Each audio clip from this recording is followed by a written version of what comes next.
Chapter 968. Everyone left, leaving behind only Su Fengnian and the bamboo drawer without soup dumplings. That Taoist priest Sifang from before was like the three Qilin spiritual masters who came out from the one Qi turning into three pure ones.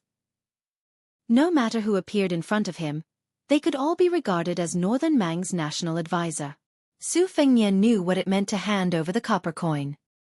He was in a daze and his mind was filled with the four sentences. Wudong Mountain was Su Fengnian's blessed land. If it wasn't for the old chief Wang Zhongluo's big yellow court, he wouldn't have been able to leave the two Jianghu. Now with Li Yufu in charge of Big Lotus Peak, Wudong was showing signs of resurgence. However, after the wanderer, he told Li Yufu about the child he saw by the river. Li Yufu hadn't returned yet, so he didn't know if he had found the child. On the top of Bull Landing Snow Plateau, Shenyuan Jingqing warned him not to let Huang Man enter the celestial phenomenon state. With Su Fengnian's temperament, let alone the celestial phenomenon state, he didn't even dare to let Huang Man enter the mysterious finger state.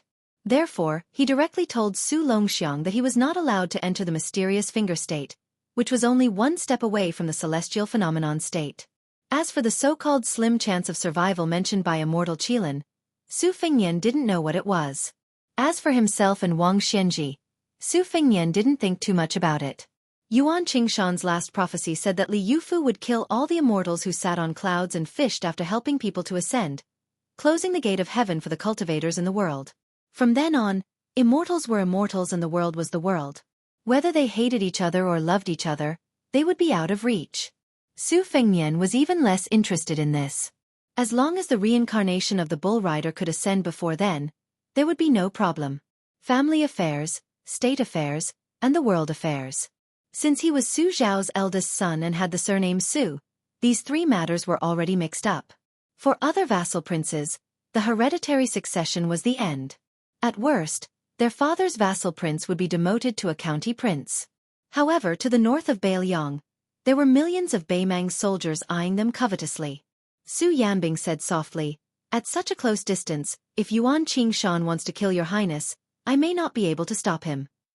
Su Fengnian said with a smile, "That's why I asked Uncle Su to buy this tray of buns to let Taoist Qilin know my sincerity." Su Yanbing felt a little regretful. If it weren't for the fact that Her Highness needed to protect him, it would be a waste if he didn't try his hand at the national preceptor of Beimang, who was undoubtedly a land immortal. Su Fengnian stood up abruptly. Purple and gold alternated on his face, glistening with multicolored light. He said bitterly, "I've wasted a lot of time. I'll have to trouble Uncle Su to send me to Tumbling Horse Pass."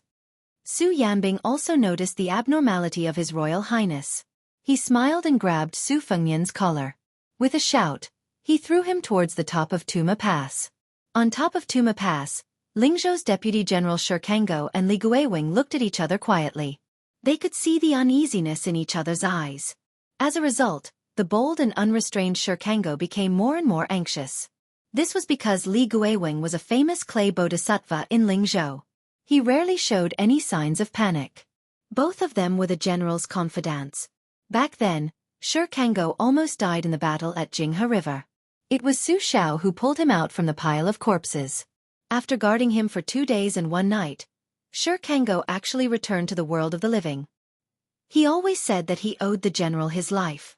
Later on, as the second son of the commander of the Partridge Battalion, Shi Liping died on the battlefield, but Xueqi never regretted it. Li Guiwing came from a local tyrant family in Beiliang. He belonged to a branch of the tyrant, Luo Yang Li. For hundreds of years, regardless of whether it was in peace or war, there would always be family members who would go to the ancient city of Luoyang to pay respects to their ancestors. After Su Xiao became the vassal of Beiliang, the Li family was the first to seek refuge with the Su family. Li Guiwing was good at making speeches and was highly recommended by the Tide Listening Pavilion's Li Yishan. However, the Li family did a stupid thing and broke off their relationship with the Beiliang's chief strategist. Xueqi and Li Guiwing's anxiety gradually spread to Zhou Xian and Han Tao's side. If an accident really did happen, and it implicated the Northern Liang Grand Reading, they, as Deputy Captain Zhichong and a chaplain with a miscellaneous rank, would not be able to shoulder this enormous responsibility. Xueqi was like an ant on a hot pan. He turned and walked in circles on the city wall, his right fist pounding the center of his left hand. Li Guiwing was slightly better, but he also stood on his tiptoes and looked into the distance. The number one son of the Tuma Pass, Zhou Ziru, gave his father a look. Zhou Xian quietly came to his son's side. Zhou Ziru asked in a low voice if they needed to send out roaming cavalry to investigate the situation. As a result, he received an angry glare from his father. Zhou Ziru quickly came to his senses. This kind of secret military intelligence was not something that they could blindly meddle in. It was an official's career. If they did not do it, they would not be able to achieve anything. However, if they did too much and made too many mistakes, they would lose their official status. The city wall shook violently. Li Guiwing staggered and almost fell. He rubbed his eyes and seemed to have seen something crash into the city wall. Was it a boulder thrown by a siege vehicle? Xueqi quickly walked to the edge of the city wall and stuck his head out to take a look. His eyes widened. A person had been embedded into the city wall. Moreover, this person seemed to be alive. Su Fengnian, who had fallen into the hole, let out a long breath of purple-gold mist. He felt much more comfortable. He left the hole in the wall, grabbed onto the wall with one hand, and gently floated to the top of the city wall. Zhou Xian and Han Tao acted as if they were facing a great enemy. They quickly pulled out their sabers and were about to capture this unknown assassin. The elite armored soldiers below the city wall also rushed to the top of the city wall. Unexpectedly, Xueqi and Li Guiwing, who were of the highest rank, immediately knelt down and greeted His Royal Highness. This was especially true of His Excellency's skill in rolling up his sleeves. It showed his foundation. Not only did it not affect his natural and smooth appearance, it also gave people a sense of cautiousness and respect. If a civil official wanted to reach this level, it was impossible to reach this level without being at least a fifth-rank official. Zhou Xian and Han Tao naturally could not flatter him. However, when they heard the words His Royal Highness, they were so scared that their legs went soft. They took the opportunity to kneel down and report their official positions. They shouted with all their might, using all of their energy. The two of them were deliberately competing to see who could shout louder. Li Guiwing's ears were like exploding thunder. This His Excellency from Yuzhou didn't know whether to laugh or cry. Su Fengnian smiled and had everyone rise. He saw Zhou Ziru. Back then, he had worn a mask to enter and exit Tuma Pass. This eldest young Master Zhou naturally did not recognize him. The two children, Zhao Yusong and Little Fatty, were only able to recognize him because they relied on his saber and voice in a daze. Su Fengnian exchanged a few polite words with Xueqi and Li Guiwing. When he walked down from the top of the city wall, Su Fengnian deliberately summoned his courage to have his son follow him. He wanted to get as close to His Royal Highness as possible to get familiar with him. He also did not expect to be able to talk to His Highness. He would be satisfied with just a casual impression. Unexpectedly, His Royal Highness turned his head and opened his golden mouth. Zhou Ziru, when I entered and exited Beimang last year, I passed by Tuma Pass. I know that you lead troops well. When I return, I will tell Huang Fujin to let you be his personal guard. What do you think? Chapter 969. Zhou Ziru was a high and mighty general in the Fish Dragon Gang, but evil people have their own ways to deal with evil people. In front of His Royal Highness, the evil dragon of Bailiang, he was not even a shrimp soldier or crab general. He was so shocked that he was no longer as tactful as before. Fortunately, Vice Captain Zhechong, Zhou Xian, had been through ups and downs in the officialdom for a long time, so he still had some composure. He hurriedly pulled his son to kneel down and thank him. Everyone in the world knew that there was a party in Bailiang, who would often have outstanding achievements in the future. The general's adopted son, Qi Dangua, and the richest man in Qingzhou, Lin Quan, were both flag-bearers of the Bailiang cavalry. Being the personal guard of a big shot had the same effect. Huang Fujin was now very influential in Yuzhou. As long as Zhou Ziru became the confidant of the general of Yuzhou, Zhou Xian would not worry about his son not being able to bring glory to the family. Su Fengnian asked Zhou Ziru to follow him. Zhou Ziru walked as if he was walking on thin ice. Su Fengnian asked with a smile, "Is there a gang in Lingzhou called the Fish Dragon Gang that often passes through Tuma Pass?" Zhou Ziru's heart tightened. With his outstanding memory and extra attention that he could not tell others, he nodded and said in a deep voice, "Your Highness, if I remember correctly, the Fish Dragon Gang has passed through Tuma Pass 6 times. The last time they came out of Tuma Pass was when it was snowing, and they entered Tuma Pass 2 days after the winter." Su Fengnian nodded and did not comment. This made Zhou Ziru worried. Could it be that the Fish Dragon Gang was involved with the spies of Beimang? Last time, the Fish Dragon Gang overturned their boat in the gutter. After that, for the sake of the Fish Dragon Gang, the Tuma Pass turned a blind eye to many expensive goods entering and leaving Tuma Pass under Zhou Ziru's instructions. In this world, information was blocked. Even if some urgent military information was sent through the courier route, it was possible that it would sink like a stone into the sea, let alone other small news. Su Fengnian completely fell out with Zhong Honggu, the great general of Huaihua, in Longqing Prefecture of Lingzhou Province. It was a big deal and everyone knew about it. However, few people in Yuzhou knew about it since it was in the Fish Dragon Gang. The main reason was that Lu Nirong, who took over as the gang leader, never mentioned His Royal Highness. No one in Longqing County dared to gossip about this matter. In the past, it did not matter if they mocked His Royal Highness, but now even old General Zhong Honggu and with him. Fortunately, His Highness did not let the father and son of the Zhou family tremble in fear for too long. Before coming out, he said to the two local gangsters of the Tumbling Horse Pass, "I have a friend in the Fish Dragon Gang. Deputy Commander Zhou and Mr. Han. Please take care of him in the future." In the future, His Highness would be so valuable that he would only be inferior to the one sitting on the dragon throne in the capital. Since His Highness had spoken, Zhou Xian and Han Tao naturally agreed. Deputy General Shi Qiangao of Yuzhou would accompany him to the pass, but Li Guiwing did not need to. When he heard that His Highness would give him a precious flower painting from the southern Tang monarch, Li Guiwing smiled from ear to ear. It was true that the flower painting was very valuable, but if it was given to him by His Highness, Li Guiwing would have great confidence in the officialdom of Yuzhou. When His Highness mentioned the painting, His Highness mentioned the governor of Yanji County, Hong Shandong, and said that he heard this person had a good official reputation. Watching the three riders leaving, Li Guiwing stroked his beard and muttered to himself, "His Excellency doesn't think highly of Hong Shandong or find him an eyesore." As Hong Shandong is the favorite student of the provincial governor of Liangzhou province and is a prefectural governor himself, Li Guiwing couldn't control him even if he wanted to.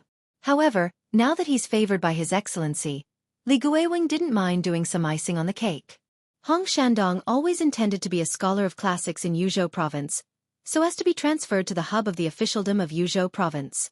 However, he had been blocked by the provincial governor of Yuzhou province over these years. Although Li Guiwing was an auxiliary official of the provincial governor, he was not a vassal of the provincial governor. As Li Guiwing had a good relationship with some important officials of Yuzhou province who had the same rank as him, it was possible for him to promote Hong Shandong together with him, offending the Yuzhou provincial governor and currying favor with His Royal Highness, which was more important. Li Guiwing, who was a hardcore crop of the Su family, did not need to think too much about it. Inside the pass, a young lady was being dragged by a child towards the Tumbling Horse Pass with quick steps. The child with delicate features was still muttering to himself, "Mother, if we don't go faster, Su Gongzi will come out of seclusion." The young woman, who could be considered outstanding among the women in Rouge County, pursed her lips and hummed. She told herself that she just wanted to tell young Master Su that she owed him 200 taels of silver. Most likely, she could pay him back faster as long as she agreed to work for the Jinji Weaving Bureau and became a weaver. However, the villagers all say that Lingzhou is rich, but there are many hedonistic sons. There are as many of them as there are hairs on a cow. Especially our northern Liang's crown prince, who is the most lecherous. He is currently in Lingzhou as some Lingzhou general. If one of them takes a fancy to her, what should she, a girl who has left her home and has no one to rely on, do? Die. What about Yu Song? She also did not know why the Jinji Weaving Bureau, which she had never heard of before, took a fancy to her craftsmanship and said that they wanted her to weave clothes. If it were not for the old and kind-looking official of the Weaving Bureau, the young woman, Su Qing, who had been widowed for many years, would have rejected them. How could riches and honor compare to the stability of mother and son for a rural woman like her? In the end, the mother and child did not see young Master Su's figure at the deserted city gate. Zhao Yusong had a face of regret and squatted on the ground, sulking. It was unknown whether he blamed his mother for walking too slowly, or if he blamed himself for not being strong enough. If he had known earlier, he would have run over himself. The young woman bent down to pat the child's head and said apologetically in a soft voice, "Yusong, it's mother's fault." The child was sulking, But he could not bear to make his mother feel guilty. He raised a brilliant smile. She said softly, "Mother has thought it through. In a few days, I will go to the weaving bureau in Lingzhou and return the silver to that young master Su as soon as possible. Mother will hire people to take care of the crops. You can focus on studying in the school." Zhao Yusong had a bitter expression and did not know what to say. He wanted to say that he did not want his mother to leave, but he knew better than anyone that once his mother had made up her mind, it was useless to persuade her. In these years, so many mothers-in-law and aunts had come to persuade his mother to remarry, but his mother had not nodded. In reality, he really wanted to gather the courage to tell his mother that if she met someone she liked, then she should just marry. He actually did not mind, as long as his mother was happy. Zhao Yusong stood and looked at the top of the city wall. He muttered to himself, "Mother, why do you think young Master Su is going outside the pass?" Su Qing shook her head and did not speak.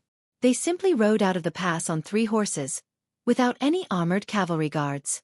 However, Shi Qiangao was not worried at all. He had the general's retainer Su Yanbing by his side. Also, on this trip to the gourd, there would be countless scouts along the way. He believed that nothing would go wrong. Moreover, it was said that His Highness was an expert who had killed the king of the northern courtyard and the leader of the Ruran cavalry. Who would dare cause trouble here? For some reason, Su Fengnian stopped his horse. He reined in his horse and turned to look south. Tuma Pass was only a black dot in his field of vision. Su Fengnian raised his head, took a deep breath, and closed his eyes. The early spring sun was warm. There was no wind or snow, and the world was peaceful and peaceful. Before he went to Beimang, he had been drinking with Su Xiao at the top of Mount Qingliang. Under the influence of alcohol, he had impudently said to Su Xiao, "If you're old, then you're old. Don't sneak around and die." At the time, Su Xiao had readily agreed, saying that he had not yet held a grandson and could not bear to die. He had even bragged that he did not want to die and that even the king of hell did not have the guts to take Su Xiao's life. However, Su Fengnian could see more than anyone else that Su Xiao was growing older with each passing day. He was so old that even when the father and son climbed the mountain together, they needed to stop and rest. Before becoming a father, most young people would find it very difficult to imagine that their father could be old, or that old. Su Fengnian opened his eyes and continued riding north. After all, nearly 100,000 Bailiang cavalry, who had participated in the great reading, were waiting for him. There was a saying that Su Fengnian had never said to anyone, and Su Xiao was no exception. If Bailiang was trampled by Beimang's hooves one day, then Su Fengnian would definitely have died on the border. If he were to die, he would die north of Su Xiao's grave. Chapter 970. A simple and crude carriage leisurely went south. It first visited the 3 military towns of Gentleman's Mansion, Maolong, and Li Valley outside the military town of Huachu. Last year, the border of the southern dynasties was filled with gunpowder. The Bailiang cavalry crushed everything along the way like a hot knife through butter. However, to everyone's surprise, they did not occupy the military towns in order to push the border to the north to resist the Beimang cavalry. Instead, they looted all the goods and craftsmen and left. They did not even bother to destroy the cobweb-like post roads on the border.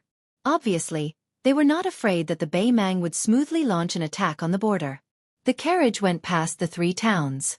It was a scene of desolation and panic. The owner of the carriage occasionally lifted the curtain expressionlessly. Then, the carriage turned east and rushed to the lower city of Liuwa at the border of Longyao Province and Yuzhou Province. The city's governor, Tao Qianji, died suddenly during the Qingming festival last year when he was visiting the tomb. The carriage did not enter the city. It went straight south and approached the border of Liangmang. The owner of the carriage seemed to be in a good mood. She sat behind the coachman and leaned against the thick cotton curtain. She held a pot of homemade glutinous rice wine and drank a few mouthfuls. Then, she sang a familiar high-pitched song.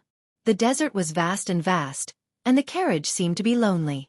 The old woman's song was not gentle at all. Instead, it was soul-stirring. The coachman was an ordinary-looking short and stout man. However, he had long arms like an ape holding a whip, which made his figure look ridiculous. The middle-aged man was serious in speech and manner. During this time, the old woman touched his back with the wine pot. The man did not turn around. He just shook his head, indicating that he did not drink. The old woman was not annoyed by his lack of tact. After singing the song, She raised her head and drank a mouthful of rich glutinous rice wine, showing her heroic spirit. However, when a Jianghu heroine acted like this, others would applaud her, but when a white-haired old woman acted like this, no one would find it pleasing to the eye. The old woman probably knew the coachman's indifferent nature and did not expect him to respond. She looked at the distant sky and said to herself, "You men have money and power, and all like to keep women in a golden house. As for me, I have a hobby of raising literary heroes. My ability to raise soldiers is stronger than the old emperor of the Zhao family." In literature, first there was the king of the northern courtyard, Su Huainan. Then there was the imperial tutor, Tai Pingling. Then there were the old and famous scholars of the southern imperial court. In military, there were the 12 generals, including Yang Yuanzhan and Lu Gui. All of them had outstanding military achievements, and they were all in my hands. In the 6 battles where the two sides used the power of the entire country, we lost 2 and won 4. If we were not caught off guard by lame Su of Beiliang last year, no one in the Liang court would not fear the iron hooves of Bei Mang. But this is also good. After the disturbance caused by the Beiliang cavalry, Liang began to underestimate our Bei Mang. Great Peace City quickly took away that kid, Gu Zhentang, as the Minister of War. The blue-eyed girls moved to tilt taxes to the north finally began to face heavy obstacles. The people in the center of the capital were not united, which was a good thing. In my opinion, the reason why the new Minister of War, the villain too, did not pay any attention to this, and even intentionally or unintentionally suppressed the generals of Gulu and allowed the court officials to make things difficult for the blue-eyed girl was because he was secretly happy to see the war in the north erupt everywhere. It was not enough for him to decide the spring and autumn with one battle. If he fought again, he would decide the world. This kind of ambition, to put it bluntly, is the ambition of a wolf. The white-clothed soldier Immortal's thoughts and appetite are far greater than his adoptive father's. No wonder he is a young man who has been scolded as a wolf. If he was in our Bei Mang, I would already have a headache with the ambitious fatty dong.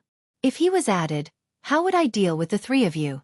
Wouldn't I be worried to death? That's right, Hong Jingyan, who came from the same chess and sword music school as Tai Pingling, is also quite ambitious. It's just that between him and Dong Zhuo, only one of them is destined to rise up in the southern dynasty. I have already rewarded him with all the Ruren cavalry from the 3 towns of Rochuan, Laohuai, and Wuchuan. It's about the same as Dong Zhuo's current military strength. If he still loses, he can only blame himself for only having the good fortune of being a Jianghu master, and not having the fate of a ruler of the world. However, to be honest, the fatty dong's conduct in life is quite likable. The blind Hong Jingyan is detestable at first glance. Tuoba, you will definitely die much later than me.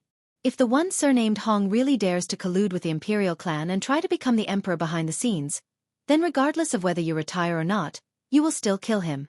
The man said calmly, Dong Zhuo is also capable of such treason. The old woman laughed and said, That's not a problem. Who asked me to like this damn fatty from the bottom of my heart? After I ascended the throne, he was the only one who dared to call me Big Sister Emperor. His shamelessness is so cute.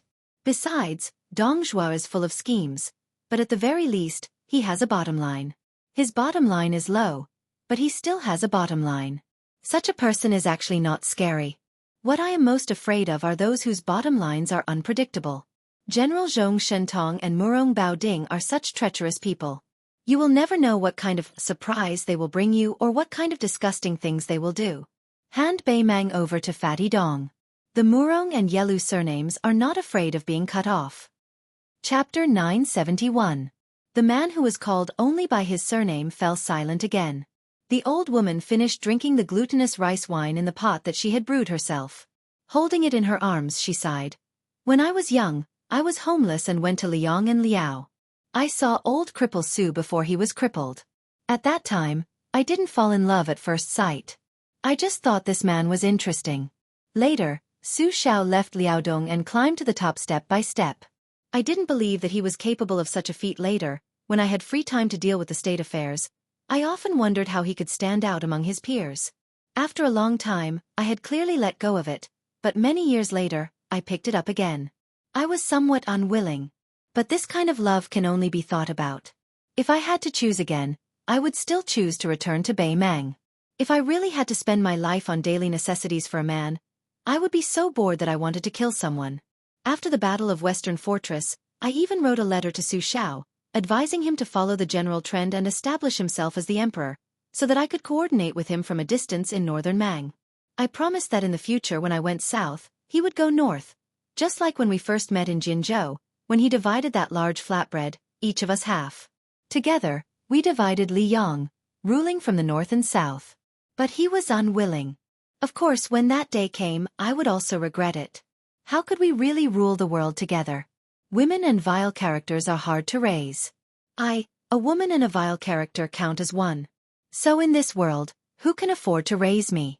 It's the same even if he's Su Xiao. It's more like I raise him. The old woman sighed. Only by sacrificing the 3 armies can we subdue the rebellion and pacify the situation. You and those generals have done well. Only when the people have been reborn can they not be in chaos and have no intention of starting a rebellion. Those old people from the southern dynasty also did well. Unfortunately, the general trend is still not in Beimang's favor. We have no choice but to seize every minute. Even though northern Mang had won 4 great battles, Liyang had only been injured in the sinews and was far from being injured in the bones. With Bai Yan, planning the overall situation and joining hands with Gu Jiantang to build the eastern border, Beimang's advantage becomes smaller and smaller as time passes. When Liyang completely devours the spring and autumn period and has enough strength, it will be time to beat our neighbor to death. Therefore, before I die, no matter what the outcome is, I must take advantage of the return of the peace decree to fight. As for whether to ally with Liyang or Beiliang, I was still hesitating. Both sides had their pros and cons. Helian Wu Wei, Huang Songpu, and the other old fellows all insisted on attacking Liyang first. For example, in the past, the old emperor of the Zhao family had listened to Yuan Bunqi's advice. He didn't hesitate to bite down on West Chu first, and then went to devour South Tang and West Shu. When the conditions were right, success would be as easy as lifting a finger. However, Tai Pingling and a large group of young and strong generals, including Dong Zhuo, insisted on taking Beiliang first, and then annexing western Shu and southern Zhao in one go, forming a confrontation between the east and the west. Only then would it be safe. However, after Chen Jibao showed signs of vassal of western Shu, of the 2 dynasties, only Tai Pingling and Fatty Dong remained firm in their views. Many people felt that since they had to face Su Zhao's 300,000 cavalry and Chen Jibao guarding western Shu, it was better to go to Gu Jiantang alone on the eastern front to take advantage of the situation. As for me, when it comes to fighting for favor in the imperial harem, even Zhao Ji of Great Peace City has to learn from me. However, when it comes to matters that affect the life and death of a dynasty, it is laughable to say it out loud. In reality, it is often just based on a woman's intuition. That year in Jinzhou, Lame Su said that as long as he encountered a difficult and troublesome matter, he had an easy way. He tossed a copper coin and guessed right or wrong, and listened to the heavens and did as he wished. Do I have to toss a copper coin too? Tuoba, do you have one on you right now? The middle-aged man probably felt that it was absurd. This time, he didn't even shake his head. His body didn't move at all. The old woman, who didn't refer to herself as I or I in front of him, laughed self-deprecatingly. With your simple personality, why did you get angry by the Yellow River and kill our Qilin Zhenren? The man laughed coldly and said, pretending to be mysterious. If we weren't in a hurry to go to the icy plains of the northern region, the 3 pure ones and the imperial advisor Yuan Qingshan would have been killed so that His Majesty wouldn't have to worry. The old woman dismissed it with a laugh. She hugged the old fur coat that someone had dug out with great difficulty from the bottom of a chest. She said softly, Li Yang learned from our Beimang how the imperial court should interact with Zhonghu. Back then, when Su Xiao stepped into Zhonghu, it was a strenuous and unrewarding task. The imperial court, Zhonghu, and Su Xiao, who was used to being the scapegoat, didn't have a good ending. If an emperor with power personally went to compete with martial artists, not only would his status drop, but he would also ruin his reputation. It would be better to let the Zhonghu people fight to the death for him. That would be the best method. However, even if you support several influential Zhonghu families, you still have to be careful not to let them become too big to get rid of. A powerful family that produces talented people in large numbers is no different from an arsenal in your own backyard. If the spearhead is pointed at your back, you will suffer even more. The cart driver frowned and said, what about the Dao De sect and the chess and sword music school? Who are the leaders of Beimang's Zhonghu? The old woman played it down and said, one strives desperately for immortality, the other strives desperately to get involved in the secular world. They both have weak ribs and can't stir up a storm. Even if I give you, Tuoba Bodhisattva, 20,000 troops and horses, you still can't deal with them? The man nodded. The old woman shook the wine pot. That woman and Murong Baoding's illegitimate son hidden in the spider's web. If it weren't for the great calamity in Liyang this time and being beaten back to his original form, I would have almost been fooled by Li Mibi. However, this old man also has his difficulties, so I won't argue with him this time. No wonder previously I couldn't find him even if I scoured the ground 3 feet deep. Turns out he was hiding right under my nose. A section of willow, a good section of willow, really a section of willow. As soon as you plant a willow, you will become a shade. You have the ability to cut the grass but not pull out the roots. Regarding this secret scandal involving the imperial family, the man naturally wouldn't comment on it. In his entire life, he, Tuoba Bodhisattva, was only interested in learning martial arts and leading an army. Whether it was beauties or official positions, they were all dispensable worldly possessions. The Empress of Beimang looked at the color of the sky and laughed softly. In the past, the Zhao family wished that the Su family's child would die early so that he could be reincarnated. They waited until he didn't die prematurely. Furthermore, they were certain that this kid had the same one-track mind as lame Su and wouldn't betray Beimang. Now they were happy to squeeze out a smile, waiting to see Baoyang's 300,000 armored cavalry fight until not a single one was left alive. In any case, their Zhao family was profiting no matter what. If this kid was a little more cunning and revealed a little bit of disloyalty, he wouldn't dare to betray Beimang if Li Yong forced him into a corner. Then they wouldn't have to work so hard. But then again, if this kid was such a smart king of Baoyang, Beimang wouldn't be a threat, and Chen Jibao most likely wouldn't leave Baoyang. Whether or not the next king of Baoyang would be supporting the Western Front would affect whether or not Chen Jibao could conquer the world in one battle. Otherwise, the Zhao family was the best at getting rid of the donkey after it had outlived its usefulness. No matter how highly regarded he was by the current emperor of Liyang, he could only be a retired king of Shu who had no more than 30 to 40,000 elite soldiers. Being relied upon by the emperor but not being trusted by the emperor wasn't a fortunate thing. It would only be a disaster. This emperor of the Zhao family is good at everything, but he's too narrow-minded. He's not even comparable to a woman like me. The stubborn lame Su deserves to have such a new master. Beimeng's god of war, Tuoba Bodhisattva, spoke without restraint. He said calmly, "If I were Su Shao, I would have gone with the flow after the white-clothed case." The Empress of Beimang smiled faintly and said, "That's why you'll never become a man that Wu Su, Zhao Ji, and I can't forget. A man's occasional childishness, murderous aura, and Buddhist aura that seems to make people respect him are actually just icing on the cake. Only brotherly loyalty and human feelings are things that help people in their hour of need. A man who doesn't even care about the basic friendship doesn't even look at women like us. In this world, there's never a lack of smart people. Only fools who don't want to live an easy life are rare. Su Shao is a butcher, the king of Baoyang, but he's also a fool. Unfortunately, this old fool who's always smiling and looking at the world is going to die of old age after meeting you and me." Chapter 972. I asked for a 3-day leave. Originally, I should have resumed the update yesterday, but I was late by 1 day. Therefore, other than this 7,000-word chapter, there will be another chapter around midnight. This month and next month, I will have to work hard to repay the debt. Everybody is looking forward to it. You are also welcome to whip and urge me with all your strength. P.S. Happy New Year. The mouth of the gourd was vast and boundless. An extraordinarily majestic martial arts platform was temporarily built.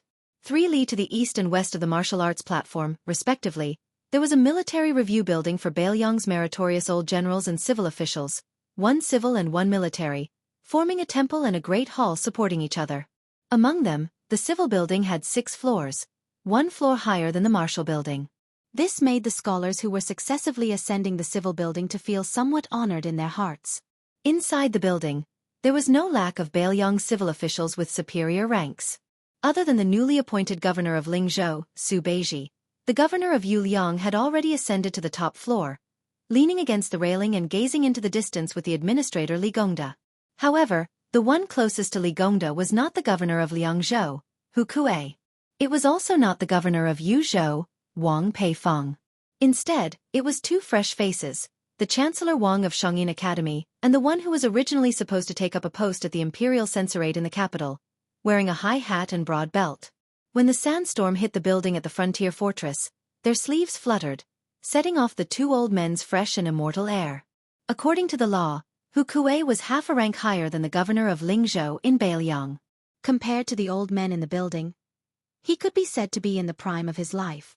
In his early years, he was the commander of the Beiliang army's Liaoju cavalry. Among them, the Great Horse Camp was known for its elite crossbowmen. His military exploits in the Beiliang army were illustrious. For some reason, Xueqi was supposed to take over the position of Liangzhou's general within 5 years. However, 8 years ago, he unexpectedly led 300 light cavalry to break into the hinterland of Beimang's Beimang Jibwa military town without permission.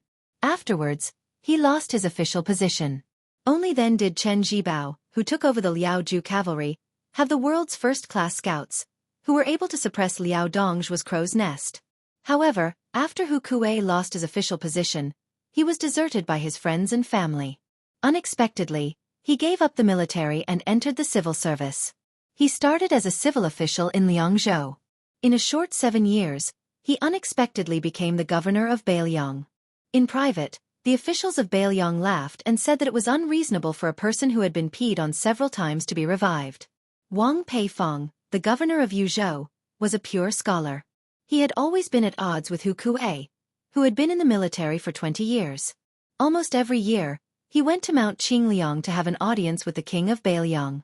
Every year, he would complain about how Xueqi, a veteran ruffian, was unruly and how he allowed his subordinates to bully the officials of Yuzhou. Unlike the eccentric Xueqi, who stood alone on the far right of the top floor, since Wang Peifong could not get close to the administrator and the two old men with good reputations in the imperial court, he would exchange polite greetings with some famous scholars of the Jixia Academy. He would say some comforting words about going back to the country and talk about the most popular poems in the literary world. Xueqi was wearing a gorgeous official uniform of the first rank of the third rank. This governor of Liangzhou lived up to the name his parents gave him. He was tall and sturdy and was half a head taller than the men of the northern region. There were many civil officials and scholars on the top floor.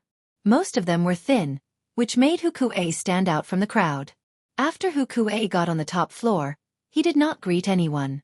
He stood by the railing and looked into the distance. The yellow sand was rolling and the fierce troops of Beiliang were lined up in battle formation. Xueqi's eyes were in a trance. If it were not for the disaster that year, he would also be among them and even be qualified to stand there to review the troops and practice martial arts. Xueqi moved his eyes and looked at the martial arts platform. He held the railing with one hand. Among the civil officials of Beiliang, the governor of Liangzhou was second only to the king of Beiliang. He sighed softly. A young scholar who was personally introduced by Mr. Wang of Xianxia Academy to Li Gongda to make himself familiar, was named Yuanwandao. Even when he talked to the administrator, he was neither servile nor overbearing. His character was slightly distant, which made the scholars of the two places at the back of the top floor criticize him for not knowing the severity of the situation. He was really too arrogant because of his talent. Yuanwandao wore a jade belt and a long saber. His face was like jade and his appearance was extraordinary. Under the trampling of countless horse hooves, the building gave people a feeling of shaking. Many scholars from other places saw the cold military appearance of the Beiliang cavalry, and their faces turned pale. Yuandao's expression was still calm. While Huang Shang was discussing with the administrator whether they could allow the establishment of the academy and the Scholars' Association, Yuandao silently walked to Xueqi's side and did not say anything. The two stood side by side and looked at the battlefield. The two were silent for a long time. Unexpectedly, it was Xueqi, who was in a high position, who spoke first. He said calmly, "You must be the eldest grandson of the Yu family of Yin Yang. On the first day of studying at Xianxia Academy, you shocked the world with a single brilliant feat and solved the 6 questions of heaven and earth left by Huang Sanjia. The second master of the Song family once made a monthly comment and also commented that Yuandao's words carried zen and could satisfy one's appetite.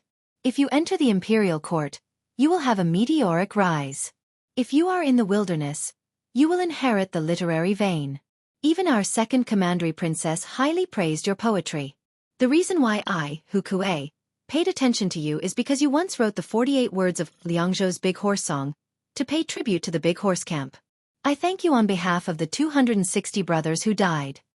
Xueqi put one hand behind his back and the other hand patted the railing. He said softly, "Green and yellow, killing wild sheep. Xianxia's big horse died in a foreign land." "Good, very good. Even a boorish martial artist like me can read it without difficulty." Just based on these 2 sentences, even if you, Yul Wandao, asked me to be a 4th-rank official and take office tomorrow, I would be willing to agree.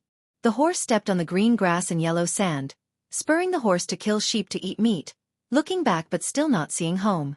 Many literati might be able to write about these simple things, but they just don't want to. Yul Wandao was the eldest grandson of the Inyang Yu family. When he drew lots at the age of 1, he grabbed a copy of the Spring and Autumn Annals with one hand and a peerless famous knife, Big Luan, with the other. When he was 4 years old, he wrote poems and became famous all over the world. When he was 14 years old, he carried a book and carried a knife to study at Xianxia Academy, attracting the attention of the world. He was also one of the young talents that made the Liang imperial court feel the most heartache and annoyed. Because of this, the Yu family was angered by the Zhao family's emperor and was miserably suppressed in Guangling. Yul Wandao lowered his head to look at the knife and then raised his head to look into the distance. With a warm smile on his face and a determined look in his eyes, he said, "General Hu, I came to Beiliang this time not to ask for an official position from you. I just want to see His Royal Highness with my own eyes. Then I will have no regrets in this life. I can't stand the arrogant and willful noble families that break the law, the pretentious imperial college, and the imperial court that gets rid of the hounds after the hares have outlived their usefulness. Only your highness is pleasing to the eye. I also want to ask your highness, if one day Beiliang can't defeat the million iron cavalry of Bei Meng, does Su Fengnian dare to die on the battlefield? Does he dare to guard the northwest gate for the central plains? If Su Fengnian is willing to nod his head, then in the future, I, Yul Wandao, will be added to the pile of corpses. We scholars seek fame in peaceful times and study in troubled times. We use our deaths to exchange for peace for the people." Xueqi said calmly, "I'm afraid that you scholars have high standards but little ability. On paper you talk about good soldiers, but under the paper you are just a bag of straw." Yul Wandao heard the Liangzhou provincial governor's words, which spoiled the mood, and laughed instead. "I'm also afraid of this. So after the military parade and martial arts training, I'm going to join the army and be a pawn. Whether I'm a mule or a horse, I'll know once I walk it. But along the way, I've seen many graceful northern beauties who are not like the Jiangnan women. They are tall and have bold personalities, very much to my liking. Before I die, I have to marry such a tall wife so that I won't let down this life in Beiliang. Yul Wandao doesn't have any elders here. When I send gifts to a woman's family, I hope that official who can do it for me." Xueqi didn't comment and said something even more ominous. "I, Xueqi, don't have any great abilities, but I'm good at collecting corpses. If you, Yul Wandao, die one day, I'll collect your corpse for you." Many scholars on the top floor were standing in the building. They didn't have the right to come to the corridor and stand by the railings. Seeing that this eldest grandson of the Yu family was able to join in on the fun with the administrator and chat happily with Liangzhou's general Xueqi, their eyes were red with envy. Yul Wandao's laughter was somewhat ear-piercing. They didn't know that this disciple of a famous family had come to Beiliang to seek death. Snowflakes fell sparsely and gradually grew. Beiliang was bitterly cold. As long as it snowed, there was no stopping it. It was destined to be a never-ending snowstorm. Yul Wandao reached out a hand to catch the snowflakes. His 5 fingers were white and slender. If he were in the rich Guangling road, whether it was playing the zither, holding books, or placing chess pieces, he would be able to make women fall in love with him. Xueqi sniffed. There was still an hour before the examination of this martial arts university. He was originally a first-class crossbowman, and he had many incredible and diverse skills. Among them, he had the ability to smell the breath of the dead. Compared to relying on experience to determine the time by observing the sky, it was more accurate. As for the principle of Taoism's ventilation of the mountains and lakes, carrying Peng Ai to dig pits and burn them, and using this to look for the breath of the well to find water, it was an unorthodox skill that the northern Liang army had to be proficient in. It was indeed not without reason that the Su family's iron cavalry set off at the beginning of spring and autumn, and the reason why Zhao Shi was so afraid that he could not sleep and eat in peace was indeed not without reason. Not only were there many fierce generals under Su Zhao's command, but the rogue immortal craftsmen who were proficient in unorthodox methods also made it difficult for the other great generals of Liang to catch up. Xueqi suddenly pointed at the martial arts platform in high spirits and said with a smile, "You'll Wandao after an hour, why don't you open your eyes wide and see who will be there? Then you'll know whether Bailiang's 300,000 iron horse cavalry can withstand Beimang's 1,000,000 cavalry." Chapter 973.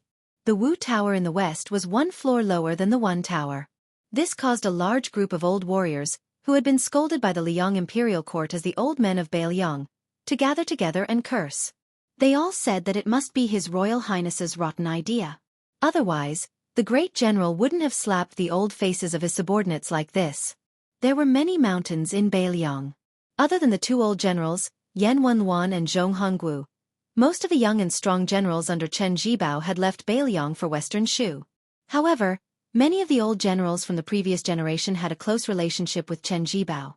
Most of them had the title of general above them.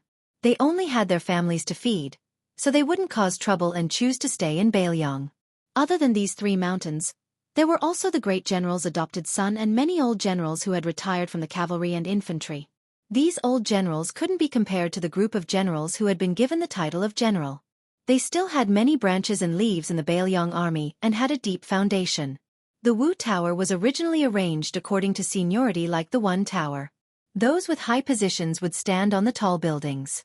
However, it was a bit strange today. A one-armed old man with the surname Lin who drove an ox cart out of seclusion didn't want to go up the tower.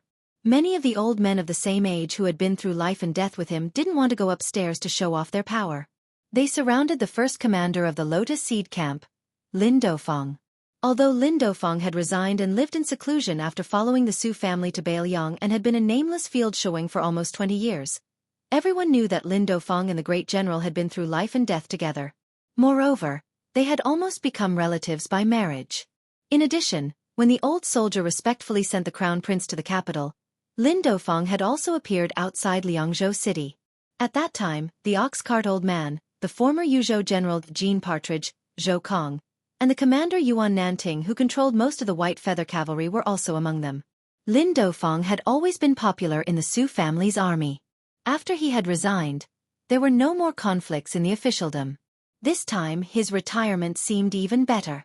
Even some of the old generals who were not familiar with him back then were happy to chat with him. Even Lu Yuanji, who had retired from his high position as the deputy commander of the infantry, and Wei Taizhan, who had just vacated the deputy commander of the cavalry last year, were no exception.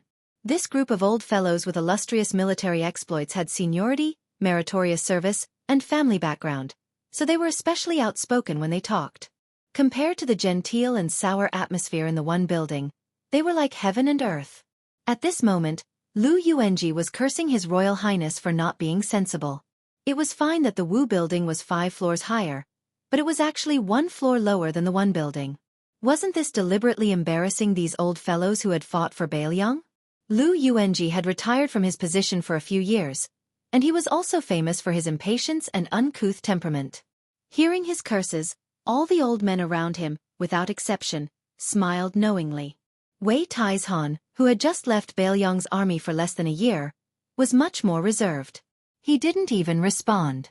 Once Lu Yuanji rolled up his sleeves and cursed, even the country's shrew would have to retreat.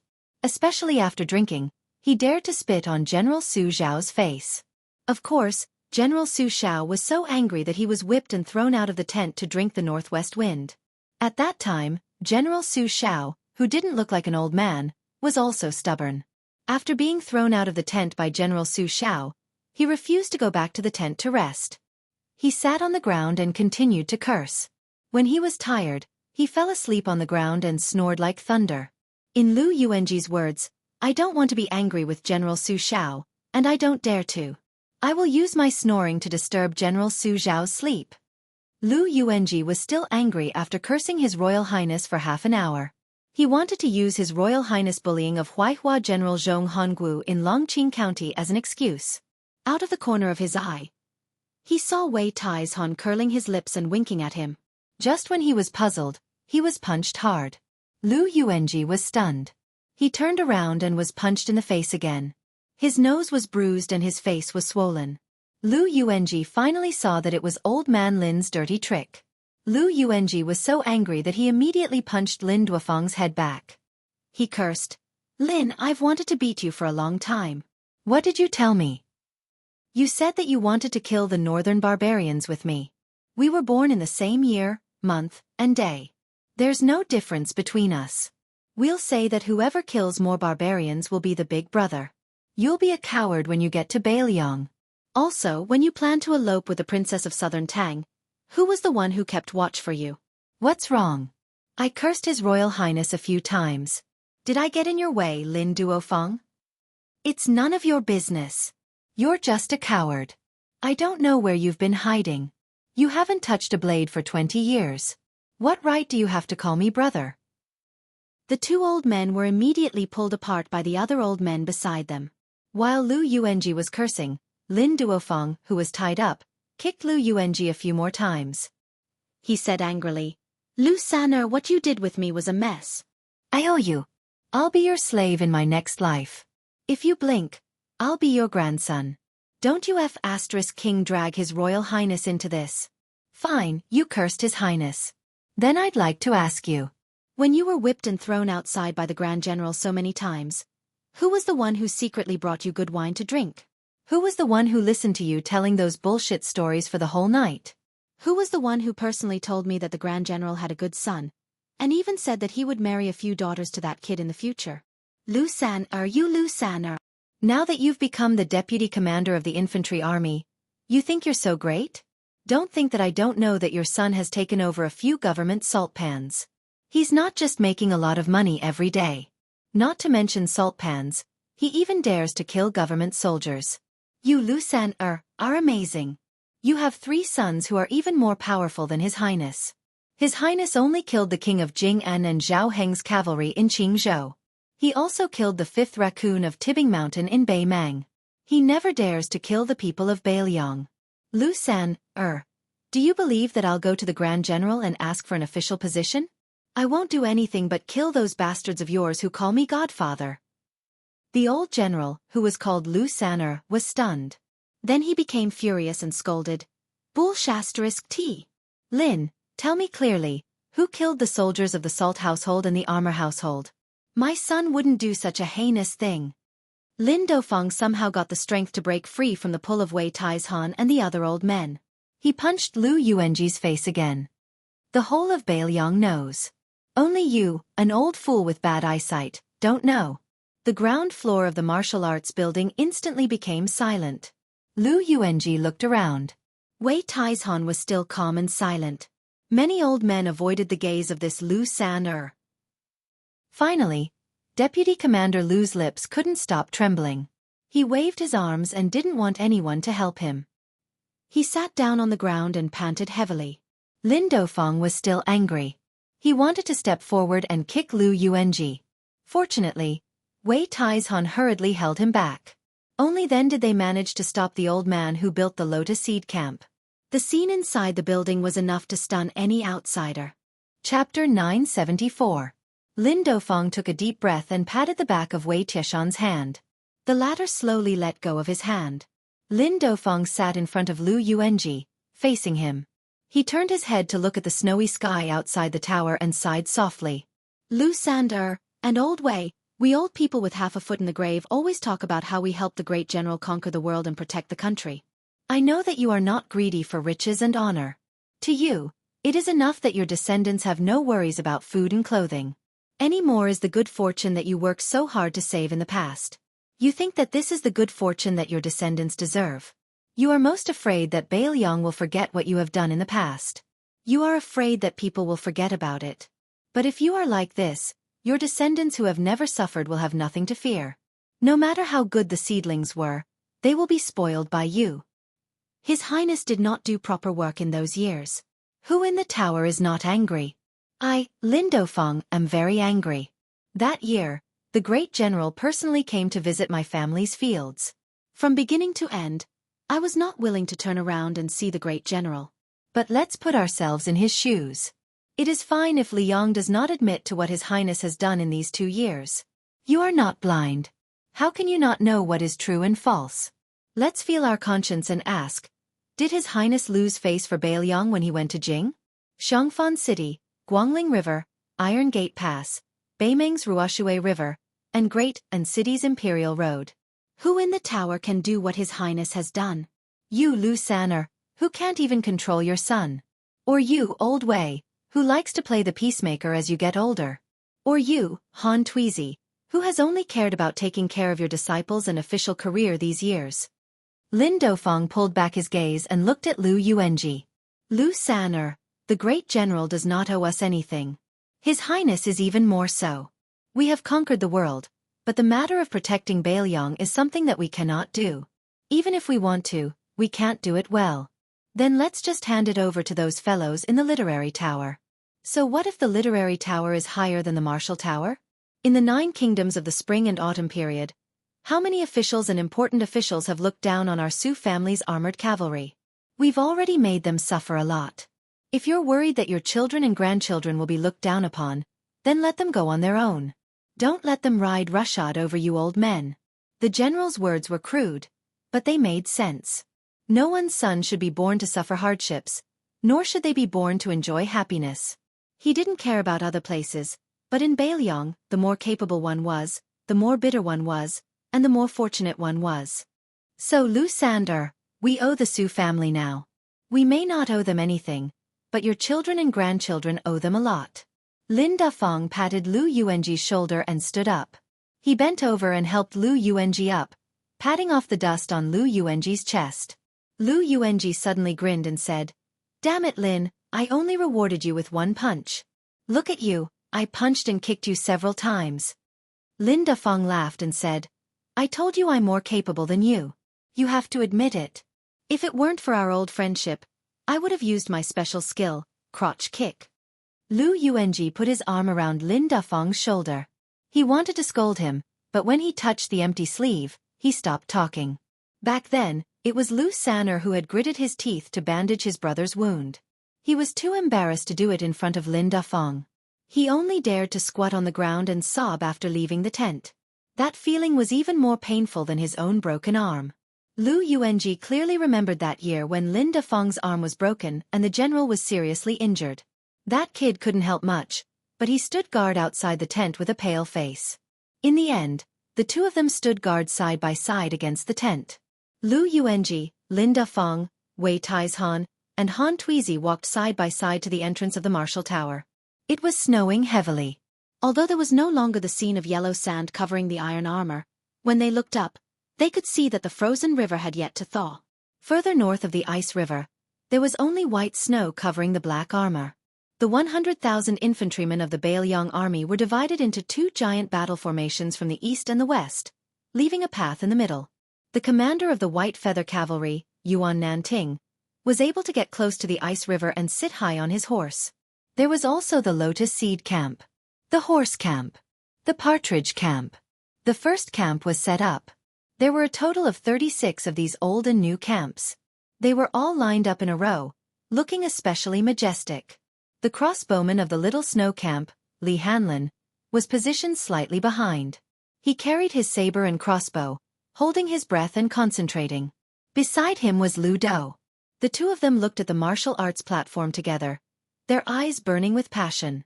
There was not a single person on the martial arts platform. Other than a giant war drum, there was nothing else.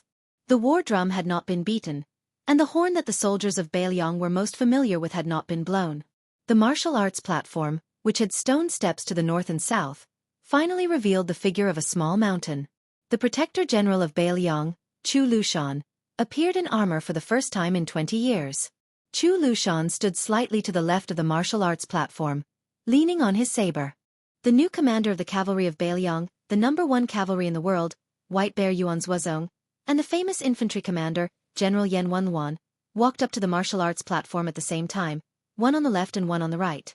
Yuan Zuozong was known to be a handsome man. Now that he was wearing heavy armor and holding a cold saber, he looked even more imposing. Yan Wenwan was far inferior to the Protector General of Bailiang and the cavalry commander in terms of height. General Yan was short, perhaps even shorter than the men from Jiangnan. He had been shot blind in one eye by a stray arrow on the battlefield. This man, who was neither tall nor strong, had pulled out an arrow and swallowed his eye before continuing to fight. Before the fall of West Chu, the war saint Yi Baikue was invincible in the spring and autumn 9 kingdoms. Only Yan Wenluan's infantry could fight to a draw with Yi Baikui's great halberd army. The Song and Shu kingdoms were not suitable for the Su family's cavalry to roam freely. This was also Yan Wenluan's contribution. With Yan Wenluan standing there, who dared to look down on him? Then there were the two infantry and cavalry commanders, Chen Yunchui and He Zhonghu, who had been deputy commanders with Lu Yuanji and Wei Taizhan for many years. Then there were the two new deputy commanders. The #1 general of Southern Tang, great ancestor Gu, and Zhou Kong, who had been promoted to deputy commander after more than 10 years of controlling the Yuzhou army. Liangzhou's general Shi Fu, Yozhou's general Huang Fucheng, and Lingzhou's general Han Laozhan followed closely behind. But why was there no general or king of Beiliang? Finally, Su Longxiang, who was barefoot and dressed in black, led Qi Xuanzhen's black tiger onto the school stage. Chu Lushan, Yuan Zuozong, Yan Wenluan, Chen Yunchui, He Zhonghu, great ancestor Gu, Zhou Kong, Shi Fu, Huang Fucheng, and Han Laozhan. The 10 of them stood in a row with their sabers in their hands. When the second son of the Su family, who had led the dragon elephant cavalry to crush the southern Tang towns of Beiliang, appeared, a mournful and melodious horn sounded. Su Longxiang walked step by step toward the war drum that was half the height of a person. The sound of the Beiliang drum was once the loudest in the spring and autumn western wall. Behind the Beiliang army, there were 800 phoenix battalions with white horses and white armor. When a gray-haired young man changed into a jade-white robe that only vassals of the dynasty could wear, and mounted the horse with a saber and a spear, an old man led the horse forward. The snow-white horse slowly moved a few feet away. The hunchbacked old man let go of the reins, straightened his back, and patted the horse's head lightly. Then he smiled with relief. Go. This rider led the 800 Phoenix insignia light cavalry in between the two armies, galloping through the sky full of flying snow. The old man looked at the back of the rider, his hands in his sleeves, and smiled from ear to ear. Su Longxiang began to beat the drum. The drum sounded like thunder, rolling away the Beiliang. That rider didn't step on the surface of the frozen river. Instead, the rider and the horse leaped high into the air. The iron horse leaped over the frozen river. Along with the drum sound, the iron spear in the man's hand suddenly stabbed into the ice river. The entire ice river shattered.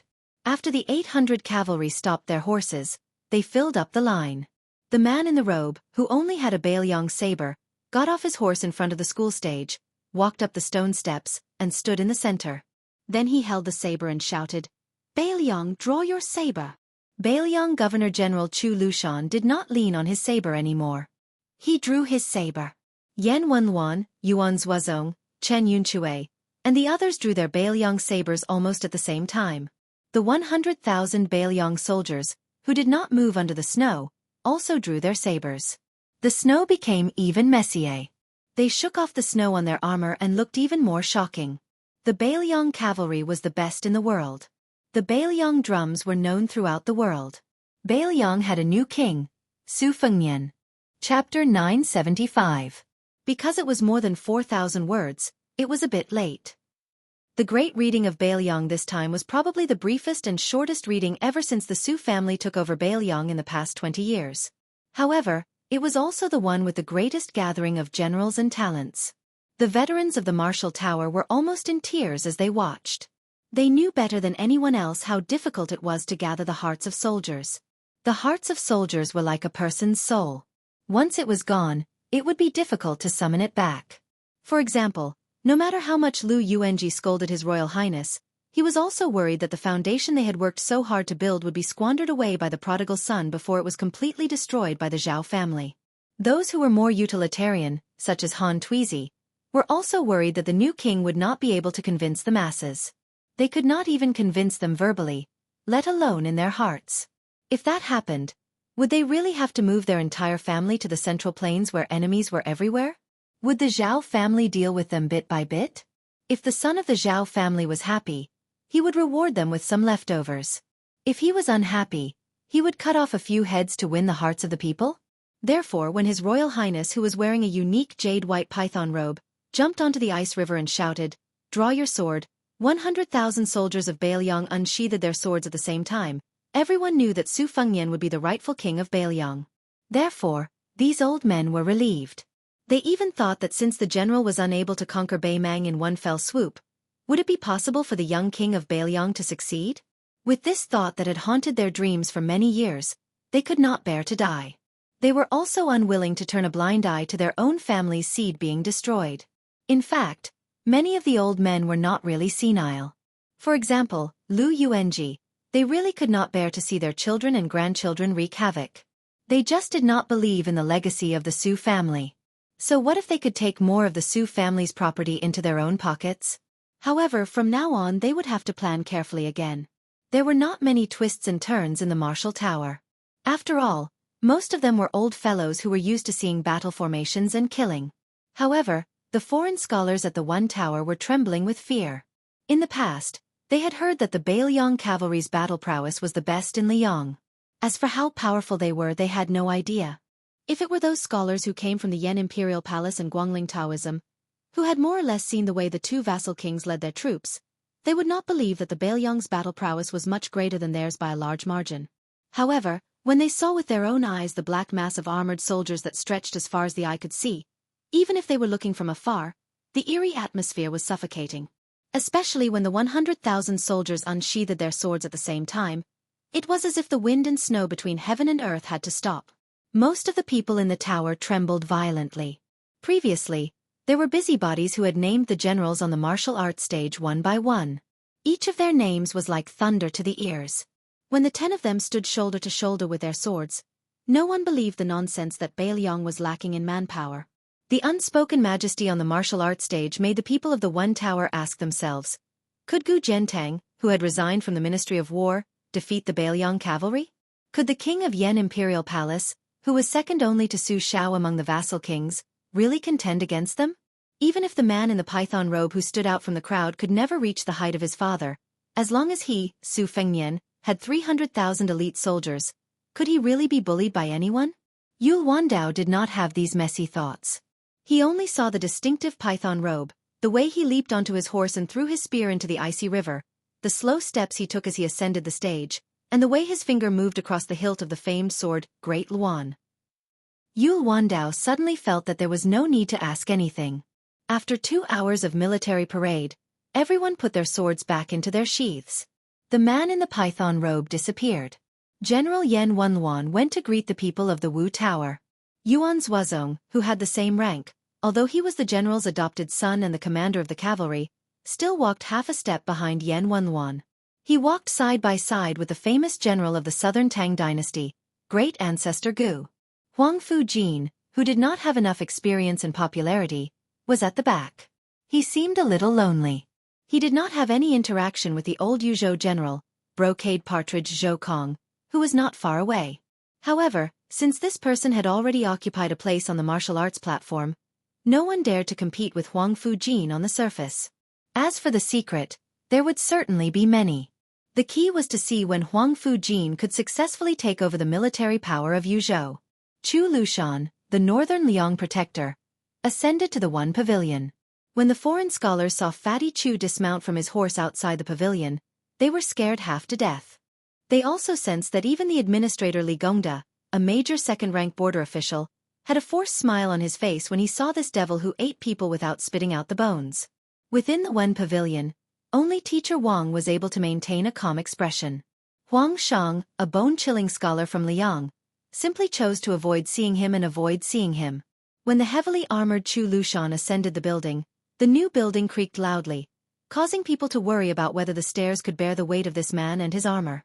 Fortunately, this mountain-like fat pig did not bother to waste his energy going up the stairs after ascending to the 5th floor.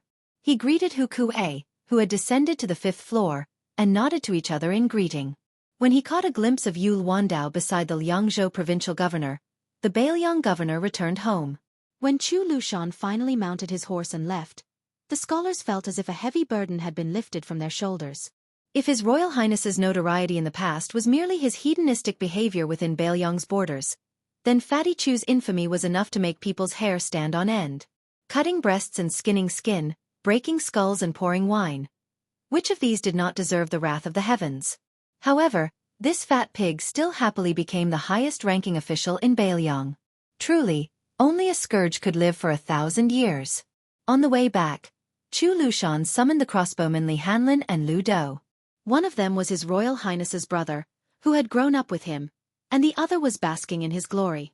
The Qingzhou Lu family, who was about to become in-laws with the Su family, could not be considered ordinary Bailiang soldiers. Chapter 976. Chu Lushan dismissed the dozen or so trusted retainers behind him, bringing only Li and Lu to the banks of the frozen river. The ice had already shattered. Chu Lushan tugged at the cotton collar of his armor and gazed into the river, remaining silent for a long time. Young Master Li, who considered the prince's mansion on Mount Qingliang to be his own home, had interacted with Chu Lushan many times. However, after becoming a crossbowman who often had to exchange his life for the lives of Beimang's Malanzi, when he looked back at this fatty who had once been his arm in arm, he felt a bit more reverence. It was difficult for him to joke around like before.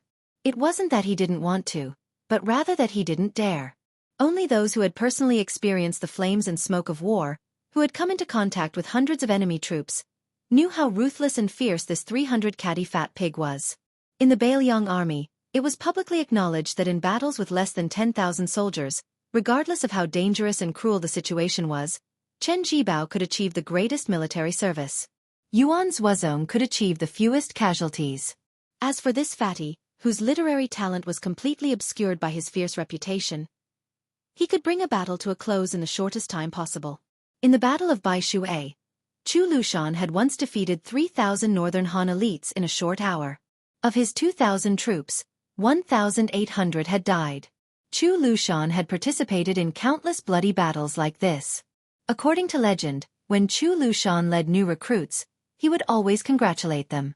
Either they would die tomorrow, or they would be promoted to commandant the day after tomorrow and scram to some other place to enjoy life. After Su Zhao's conquest of the border, his adopted son, Chu Lushan, only led troops on the border for the first 5 years. Afterwards, he left the frontier fortress. Afterwards, very few people remembered this fat pig. The number of times he was the first of the Su family's soldiers to mount the city and plant the flag was the highest. To this day, no one had been able to break this record. Chu Lushan thought for a moment before finally opening his mouth and saying, "There are some things that are better left for the king of Bailiang to speak to you personally." When Su Fengnian put on the vassal king's robe and went on stage, it meant that Bailiang had a new king today. Of course, this was in serious violation of the Liang family's etiquette. The house of Zhao, who relied on the Su family to sit on the throne and enjoy the country, would dare to say no? Even if the son of the Zhao clan had nothing better to do and wanted to punish the Bailiang, he would have to ask the Bailiang first. Li Hanlin, who had been tricked into going to the southern court and almost kidnapped to Ji province, squatted down and cradled the helmet in his arms. He grinned and said, "Before the great reading, my father was forced to stammer. I'm not stupid. I've already guessed most of it." Li Hanlin continued with a smile, "Brother Nian, I don't like what you're saying. Don't think that just because you're the king of Bailiang, you're no longer Li Hanlin's brother. There's no such thing. In any case, I've decided to follow Brother Nian for the rest of my life. If I make a name for myself and he dares to not give me a big official title, I'll make a scene." Chu Lushan reached out a hand and rubbed Li Hanlin's head. He smiled and said, "It's good to be a crossbowman, but don't die. Otherwise, His Highness will vent his anger on me, the Protector General of Bailiang. Hanlin, you and I are brothers of the same family. I'll say the ugly words first. If you dare to die in front of your father, I will dare to vent my anger on your father." Li Hanlin stood up and spat a few times. He rolled his eyes and said, "Protector General, don't say such unlucky things just because you're an official." Chu Lushan waved his hand and scolded jokingly, "Damn brat, get lost." Li Hanlin ran away without any courtesy. Lu Dou, who was born with double pupils, didn't forget to bow and bid farewell. Chu Lushan looked to the east. East was Great Peace City, the best city in the world. He smiled coldly and said, "What a big piece of fat meat." Chu Lushan lowered his head and walked towards the warhorse. He laughed and said, "Eating meat, our fatties like it the most." In the wind and snow at the border, the two carriages finally met. The carriage drivers were the young man who had just become the king of Bailiang and the Baimang military god, Tuoba Bodhisattva. The man and woman in the carriage, one could imagine what kind of supreme status they had. The Baimang Empress Murong and the old Prince Liang Su Xiao. The carriages stopped at the same time. Su Xiao didn't even bring along the Bailiang's #1 martial artist, Su Yanbing. He only brought along his eldest son who had changed into ordinary clothing. In the end, it was still 2 carriages, 2 people against 2 people. Su Xiao bent down, lifted the curtain, and jumped off the carriage. The old woman in the opposite carriage also got off at the same time. Su Xiao glanced at the man who ranked second and then looked at the old woman who came slowly. He laughed mockingly and said, "Murong, you were so pitiful in the past. You were a shameless woman who cried and asked me to eat bread. Now you are so imposing. Tuoba Bodhisattva is your coachman. Look at me, I only brought my son. I can't compare to you." The old woman put on the old fur coat and didn't wear the mink hat. She allowed the wind and snow to hit her weathered face. Hearing Su Xiao's mockery, she didn't refute and just smiled. In Beimang, this kind of appearance could make people's eyes pop out. Su Xiao snorted coldly and said, "If you have something to say, say it. I'm not in the mood to drink the wind and eat the snow with you." The old woman reached out to touch the snow-white hair on her forehead and said with a smile, "Old cripple, how many times have I told you? My surname is Murong, not Murong." Su Xiao said anxiously, "How would I know that a person's surname can have 2 characters? I didn't know in the past, and I still won't know in the future." The old woman didn't get angry.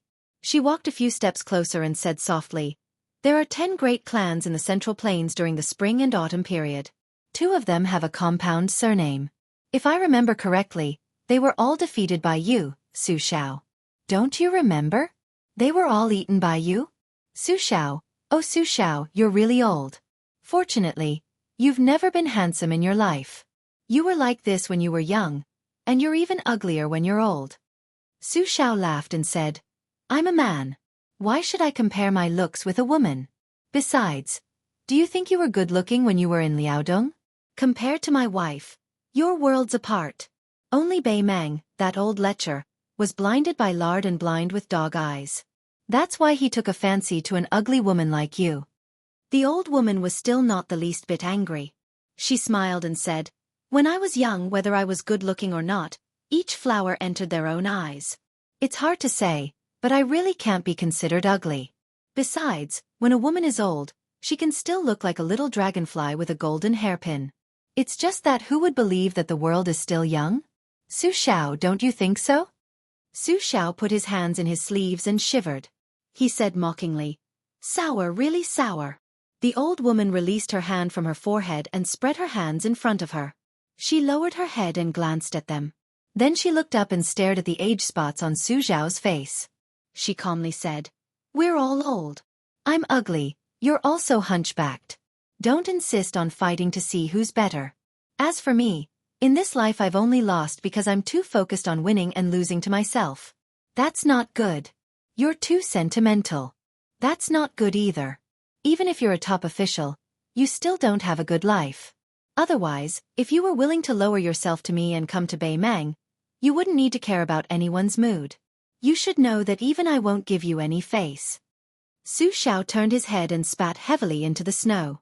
The Beimang Empress dismissed it with a smile and said, "There's nothing important to discuss with you. Back then in Liaodong, I've already said what I wanted to say. This trip down south is to see Su Xiao before you die. I just want to talk about a small matter. That's why I decided that after you die, I'll first cripple your Bailiang and then go down south. In the end, I'll burn Great Peace City to the ground as incense to your grave." Was this a trivial matter in Fu Yu's casual conversation? Probably even Huang Longshan, the son of the Zhao family, and Zhang Julu and Gu Jiantang would feel that it was the biggest joke in the world if they heard it. Su Xiao narrowed his eyes and laughed coldly. "Then Bailiang will wait for you. Don't let the Bailiang cavalry chop you all the way to your nest." The old woman held her stomach and laughed softly. She raised her head and looked at the flying snow. "When we parted in Liaodong, you bought this fur coat for 20 taels of silver. At that time, I turned my head twice and only saw your back, Su Xiao. After the 3rd time, I'm not willing to turn my head again. Sometimes, I wonder if I'll turn my head again and see you make a face." Su Xiao turned and left. He said calmly, "I won't." A carriage turned and left first, heading south and disappearing into the heavy snow of the north. The old woman stood where she was and remained silent. When the coachman was about to persuade her, he heard the Beimang Empress angrily say, "Shut up." The old woman covered her face with both hands. Her expression couldn't be seen clearly. The wind and snow sobbed like a woman crying. The old woman let go of her hands and raised her slender arms to tidy up her white sideburns. She laughed softly and said, "I don't know where the human face is, but the peach blossoms are still laughing like a stray dog." The carriage headed south. Su Fengnian slowly drove the horse. He had nothing to do, so he stuffed a piece of snow into his mouth. Su Xiao asked him for more, but Su Fengnian ignored him. Su Xiao rubbed his cheeks and said with a smile, "It's not right to bring your son to see an old woman who misses her father." Su Fengnian didn't say anything. Su Xiao reached out and gently placed his hand on Su Fengnian's shoulder. He didn't say anything either. After a long time, Su Fengnian said firmly, "I can handle it." Chapter 977. The successful hereditary succession meant that there was a new vassal king in the Liang dynasty. Other than the coronation of the crown prince and the ascension of the new emperor, there was nothing more important than this.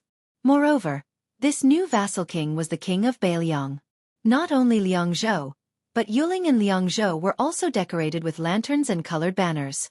The atmosphere was almost crazy. It was even more grand than the lantern market during the lantern festival to curry favor with the new king.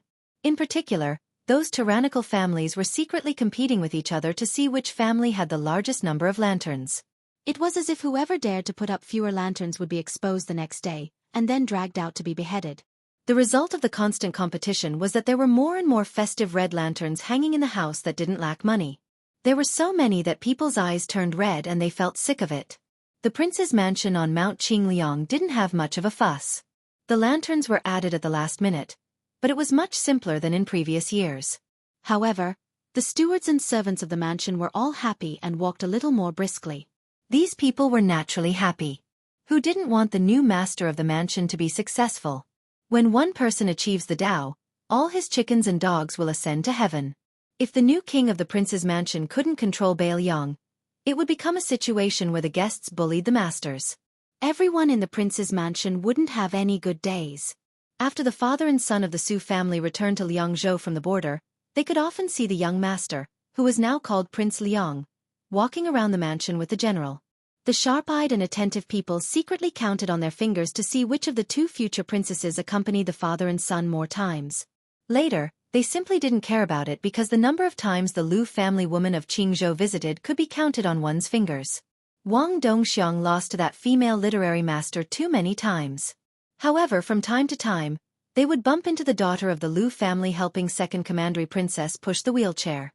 But when comparing the two, how could the people in the mansion not know which was more important? Moreover, in their hearts, they didn't like the woman of the Lu family who lived in seclusion. She stank of money. Didn't she rely on her family's wealth to luckily enter the prince's mansion? Back then, Lin Quan was just a pawn who carried the flag. Everything he had was given to the Lu family by the general out of charity. Mount Qingliang had sent clever maidservants to serve the two young women. For a long time, the maidservants who worked in Wang Dongxiang's courtyard looked down on the maidservants in Lu Qingyan's courtyard. The maidservants of the prince's mansion in Lu courtyard had internal strife and began to look askance at the maidservants who were outsiders brought into the mansion by the Lu family. Since ancient times, when there were many women, everywhere would become muddy water. It had been less than half a day since they returned from the border. Today, the two generations of the Su family, except for Huang Man who was practicing martial arts, were all gathered in the pavilion on Tide Hark Lake to rest. Compared to before, there were more Wang Chudong and Lu Chengyan, the two future daughters-in-law who were about to marry into the Su family. In addition, there was also Su Weisheng, who was in a wheelchair, and Su Longxiang was missing. With the decline of one party and the rise of the other, there was a bit of a yin overabundance and a yang decline. However, it could be seen that Su Zhao's complexion was excellent. He was in high spirits, presumably because he was satisfied with both of his daughters-in-law. One of them was famous for her talent, while the other was born with a sense of propriety. Most importantly, the two women didn't show any signs of jealousy. This was because one didn't understand anything, while the other was too smart to do anything. With them guarding the inner residence, there wouldn't be any trouble, and it wouldn't be difficult for an upright official to distinguish right from wrong. Su Xiao, who had deviated from the orthodoxy and removed his identity as Prince Liang without authorization, leaned lazily against the red pillar of the pavilion. He listened to Su Fengnian and Master Wang's conversation. Their witty banter made the old man laugh incessantly. When the little girl from the Wang family said, "How many worries can a gentleman have?" Su Fengnian added, "It seems like he lacks money to buy the green ant wine." Wang Chudong smiled and his eyes narrowed into a pair of crescent moons. When he asked, suddenly looking back, Su Fengnian replied, "That fellow is climbing a tree." The female literary prodigy said, "His belt is gradually loosening, but he still doesn't regret it." The young man, who had already become the most powerful vassal of Liang, smiled and said, "Go fetch a vat of water for the widow." The woman sitting quietly in the wheelchair, who was even more literary prodigy than Wang Chudong, also had a subtle and warm smile on her face. Lu Chengyan, who had been carefully nurtured by the aristocratic family, smiled without showing her teeth. When she couldn't help it, she would raise her hand to cover it.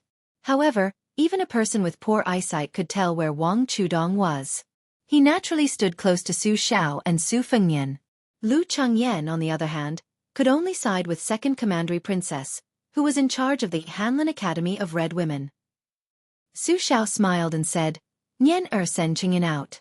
I'll talk to your sister and Chudong." Su Fengnian nodded and walked out of the pavilion with Lu Chengyan, who stood up. However, they didn't speak on the way to the courtyard. Lu Chengyan pursed her lips and followed behind him.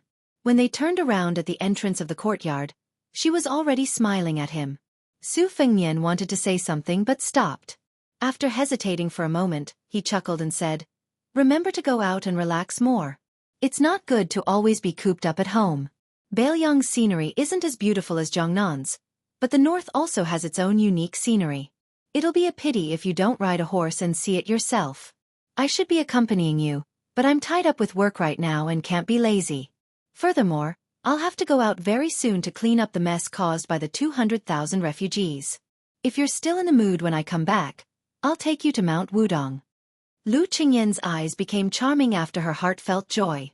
She had just blurted out the word "feng" when she quickly swallowed back the word "nian" that was supposed to follow. She said softly, "King of Bailiang, you don't have to be so polite." Su Fengnian made a gesture as if he was going to knock her on the forehead. He said with a helpless expression, "Tell me honestly, who's more polite?" Lu Chengyan curled the corners of her mouth. Su Fengnian smiled and turned around.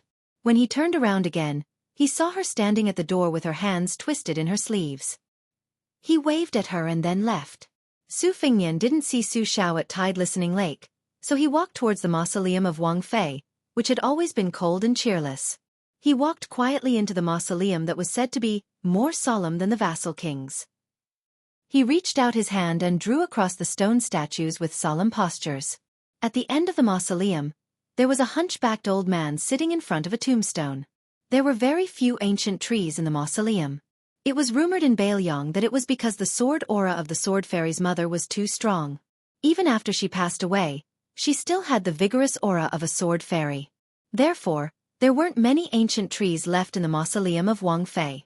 When Su Fengnian was young, he heard that after becoming an immortal, he could cast beams to form soldiers and even bring people back to life. During that period of time, he read through almost all the ancient texts of Buddhism and Taoism in the Tide Listening Pavilion. Afterwards, he was scolded badly by his master, Li Yishan, who had never believed in ghosts and gods. It seemed that even if he wanted to be scolded, no one would scold him anymore. In the future, no one would dare to scold him, the king of Bailiang, Su Fengnian. Su Xiao heard the footsteps and said with a smile, "You're here." He didn't say anything else. At this moment, the family of three was here. He was standing, Su Xiao was sitting, and the king of Bailiang was lying down. Su Fengnian didn't show any grief. He only stood silently in front of the tombstone. It was early spring, and the branches of the ancient trees were light yellow and light green. Su Fengnian walked under the tree and reached out to pluck a leaf. He played the ballad of the spring goddess that his mother had taught him when he was young. If he hummed the lyrics, then the general meaning was that a country girl left home and went down the mountain. She met a man she liked and they grew old together. The hunchbacked old man closed his eyes and listened to the little tune that he couldn't be more familiar with. One of his hands leisurely tapped the beat on his knee. After the little ballad, father and son silently walked out of the mausoleum. Su Xiao suddenly said, "Nian, you can let Huang Man'er go home now." Su Fengnian bit his lip. He stopped and quickly followed, nodding his head. In Great Peace City, there was still the lingering charm of the Lantern Festival. The streets were full of people. In the palace, after the head eunuch Han Xianxia suddenly died in the royal palace, Song Tonglu of the Great Martin Temple took over as the head eunuch of the Great Martin Temple. He was so young that it was frightening. In the first year of the auspicious talisman, the Great Martin Temple's Song Tonglu of the Great Martin Temple had all come from him. It was watertight. Originally, he had very good relations with the people of the 12 directorates.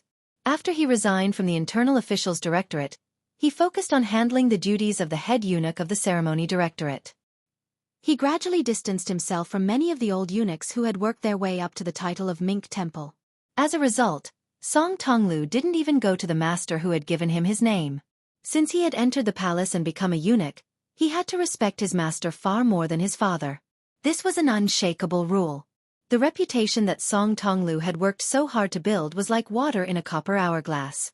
Drip, drip, drip, drip, drip, there would be a day when it would run out. However, Song Tonglu, who seemed extremely intelligent, did not care.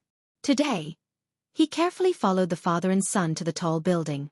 The Imperial Observatory was a place where prophecies would be passed down every few years. These prophecies were all solemnly written on gold talisman paper and placed in an ancient yellow box that had been passed down by the Zhao family for 100 years. In the end, it was given to the emperor after he had bathed and changed his clothes. After he finished reading it, the emperor had to personally burn it to ashes.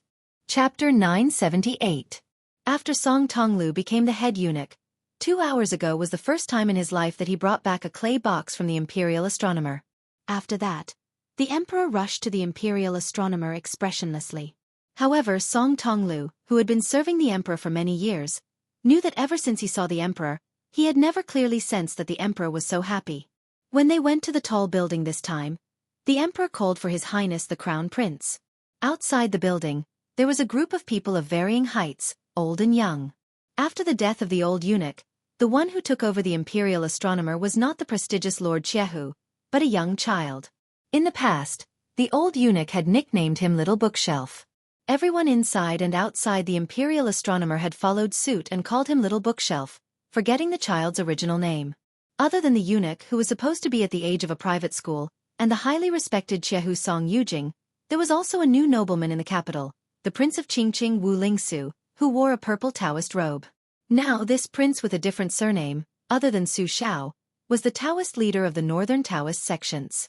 Like Zhao Danping, he was also a Taoist minister. No one dared to laugh at him for being a prince with a different surname. Especially when Li Yang carried out a large-scale extermination of Buddhism, the northern Buddhist sects experienced a catastrophe. Wu Lingsu did not disappoint the emperor. He personally went to the 2 Zen temples and pasted the talisman that sealed off the mountain on the main gate. The survival of the tens of thousands of temples in the north was in Wu Lingsu's hands. Even though the 2 Taoist masters of Mount Longhu had ascended, Wu Lingsu was still aggressive in dealing with the Guangling Taoist and Buddhist temples that bordered the north and south. Mount Longhu could only retreat step by step. Under the gaze of everyone in the world, the nobleman of the Taoist master residence, who shared the same surname as the emperor, was extremely dejected. However, when he saw the emperor and His Highness the Crown Prince, he still respectfully knelt down.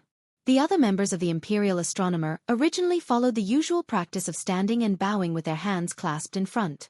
However, when they saw the emperor and His Highness the Crown Prince, they could only kneel down and kowtow to the emperor. Only the little supervisor did not bend his knees. The emperor of the Zhao family was not angry. Instead, he was very happy. Crown Prince Zhao Zhuan even quickly walked up and pinched the child's cheeks. The supervisor, who was nicknamed the Little Bookcase, was somewhat annoyed. Seeing this, the emperor laughed heartily. After retracting his smile, he entered the building first. When they arrived at the heaven-connecting platform on the top floor, Crown Prince Zhao Zhuan strolled around in front of the bookcase that required a ladder to reach the books above. Wu Lingsu and Song Yujing carefully accompanied him.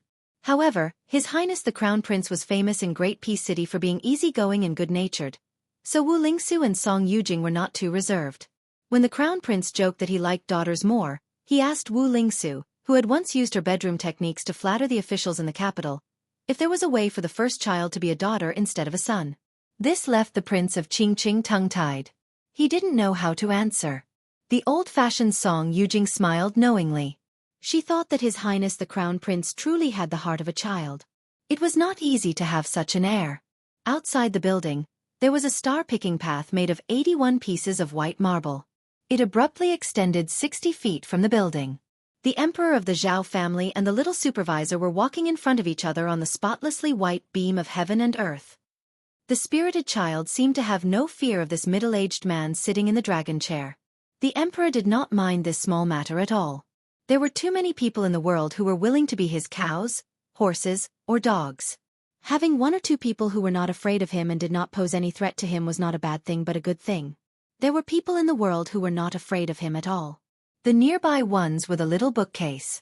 As for the distant ones, not to mention the Beimang barbarians, the Liang court, and the common people, they could be counted with one hand. Among the numbers, there was only one person who could make him afraid. And this guy was about to die. How could he not want to laugh? He held his belly and laughed. The emperor of the Zhao family pointed to the northwest of the dynasty, and then withdrew his clenched fist. He bent over and held his belly, but he suppressed his laughter and looked straight at the roof of a hall. There, 3 people had once drunk wine and talked about heroes. Together, they had created the great hegemony of the Liang dynasty. In the end, they all died. It was good that they died. If the oldest one did not die, he would not be able to ascend the throne. That bald donkey died at the Iron Gate. It was a worthy death, but it was a pity. The last one who was about to lie in the coffin chose to watch coldly when the princes fought for the throne. This made the emperor of the Zhao family even more resentful. In his opinion, this old guy died too late. The emperor of the Zhao family turned around and touched Jian Zheng's head. He smiled and asked, "Little bookcase, do you think it is more appropriate to give him a good title or an evil one?" One was safe. The other was appropriate. Accompanying the emperor was like accompanying a tiger. If it were those old foxes who had spent most of their lives in court trying to figure out the emperor's heart, they would immediately be able to understand the true meaning of the emperor's words. However, the little bookcase said, Grandpa Jianzhang said before his death that once the new calendar of the imperial astronomer came out, we robbed the white-robed monk of the 2 Zen temple's almanac. Whether the king of Bailiang is given an evil title or an evil one is no longer relevant to the big picture. I feel that since the sages said that a gentleman has the beauty to help others, giving him an evil title is also fine. But Uncle Emperor, what does robbing mean? In the end, the Zhao family's son of heaven revealed a warm smile. He muttered to himself, and then he raised his voice, saying with a laugh, "Robbing? It was your grandpa Jian Zheng's old enemy, Huang Longshi, who said it first. I think it's similar to robbing in Go. Right, little bookcase. Zhen heard that you are skilled at Go. When will you compete with Zhen on the Go board?" The little bookcase thought and then said with a bright smile, "Grandpa Jian Zheng taught me the 5 moves of attacking, defending, ending, and turning the tables. I know the first 4, but I don't know how to turn the tables. However, Grandpa Jian Zheng said that there is no rush. When I understand, I can call old Huang to come to Great Peace City to discuss. Grandpa Jian Zheng also said that if we want Huang Sanjia to lose one of his jades, only 2 people have a chance. I am one of them." Looking at the child pointing at himself innocently, the emperor of the Zhao family was very happy. He took off a jade pendant at his waist that could be called priceless. He smiled and said, "Then Zhen will not seek humiliation. This jade pendant is for you, and it is fine to give it to someone else. Haha, Zhen's Liang really does have many talents. Huang Longshi, this madman, should have no one to rely on and die without a grave." The little bookcase laughed and held the jade pendant with both hands. "Then I have seen a palace attendant Jejia. I liked her at first glance. If I see her again, I will give this jade pendant to her." The Li Yongming emperor who had won the title of the previous emperors through his diligence smiled. He nodded and said, "Uncle Emperor is telling you, the jade pendant has to be given to her when you grow up. Then you will have a wife. Don't worry, Zhen will first find that palace attendant for you and keep her for you." The little bookcase pecked like a chicken and nodded vigorously. With the spring breeze caressing his face, the son of the Zhao family turned around and walked towards the attic with a cold smile on his face. According to the law of Liang, posthumous titles were bestowed.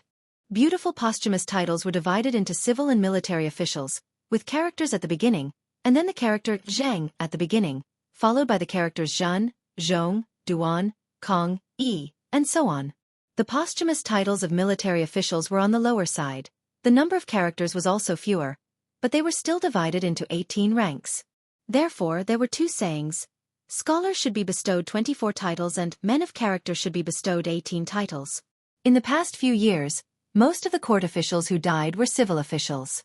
Although these old people were not so exaggerated as to receive posthumous titles such as Zhang, Zhan, Zhong and Duan, but in the eyes of the world, they could not escape the title of Zhang, Zhan, Zhong and Duan. For example, the two masters of the Song family, as well as the leader of the Green Party who had experienced 3 dynasties, Shangzhu Gua Lu Fei Qi, were among the posthumous titles. Unfortunately, these fellows' integrity could not be preserved in their later years. Although they were among the 24, their posthumous titles were extremely low. On the contrary, the Lu family, whose family's prestige was far inferior to the Song family's Gongnam-du, Ling Lang and Man of Jade, had the highest chance of obtaining 2 of these great posthumous titles. Su Xiao? Zhan will not give you any evil posthumous titles, but you have long been stripped of your title of de Zhu Gua. Therefore, as a military official, you can forget about receiving a civil posthumous title. Moreover, as a military official, Zhan will generously give you the lowest rank of Wu Li. After you die, no matter how timid the fence-sitter is, they will use their mocking laughter to send Su Xiao off for the last time. That night, the prince's mansion of Mount Qing Liang, who was used to the old Prince Liang's tiredness, did not have any abnormalities. They even felt that when they woke up tomorrow, they might be able to see the old man and the young Prince Liang strolling together in the distance. Chapter 979.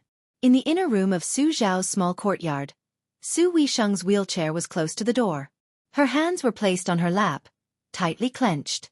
Su Longxiang, who had hurried back home, stood at the head of the bed with red eyes, her head bowed.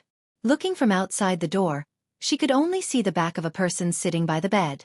The old man lying on the bed tried his best to suppress his coughs and said slowly, "Dad knows you don't like this Su Xiao who only knows how to prattle and reason. Yes, your dad is very good at using swords and spears. I'm not a person who preaches reason without permission, and I don't like it either. All these years, I've been a rough man who beats whoever scolds me. I'm an old man who stands on the left and right of the throne room with a saber, depending on my mood. But if I don't say these things and finish my words, I won't be at ease. Remember, since you're the king of Beiliang, you have to be able to listen to what you don't want to hear. You have to be able to tolerate people you don't like. The same rice feeds different kinds of people, and everyone has their own difficulties, so they have their own love, hate, and temper. Especially those who don't remember the good of others. Most of the time you have to endure it. Who asked you to be the king of Beiliang? You don't have to lose to anyone, but you have to take care of the overall situation. I've been the great general and king of Beiliang for so many years, but I also have a lot of grievances that I can't tell anyone. I remember that year when I took a group of old brothers out of Jinzhou to Liao. We were miserably harmed by a powerful military officer in Liang. Many of our brothers died. In a fit of anger, I took more than 40 brothers who didn't die and went to his house. Of course, we didn't go there to eat and drink, but to kill his entire family. We tied them up and dragged them into the courtyard. Do you know what happened after that? That guy's name was Kai Qinghe. Now, there was definitely no one who remembered him. Kai Qinghe was unscrupulous in climbing up the officialdom. This guy was cold-blooded and ruthless when he was scheming against others. He agreed that the two armies would advance and retreat together, but in the end, he watched as my 800 people fought against 2,000 enemies without bringing his 1,000 people into the battlefield. After that, he even brought a message to me, saying that he would rather not have military merits than let me, Su Xiao, take the position. Such a formidable person. Before he died, he knelt on the ground and kowtowed to me, saying that as long as I let his wife and children go, he was willing to die and commit suicide. He was not afraid of being cut into pieces. In the end, of course, I didn't agree to his request. His entire family of more than 30 people, old and young, were all killed in front of him. That's because I, Su Xiao, still had more than 40 brothers standing behind me. Moreover, if I didn't do that, there was bound to be a second Wang Qinghe and a third Song Qinghe who would jump out and harm me. I, Su Xiao, may not be afraid of death, but I'm afraid of my brothers dying for me. Fighting for the country? Fighting for the country requires people to die. Many people have died. As long as I, Su Xiao, am alive, I owe it to those old brothers who died long ago. When did father become afraid of death? It was after I married your mother. In father's world, it was much easier to die than to live.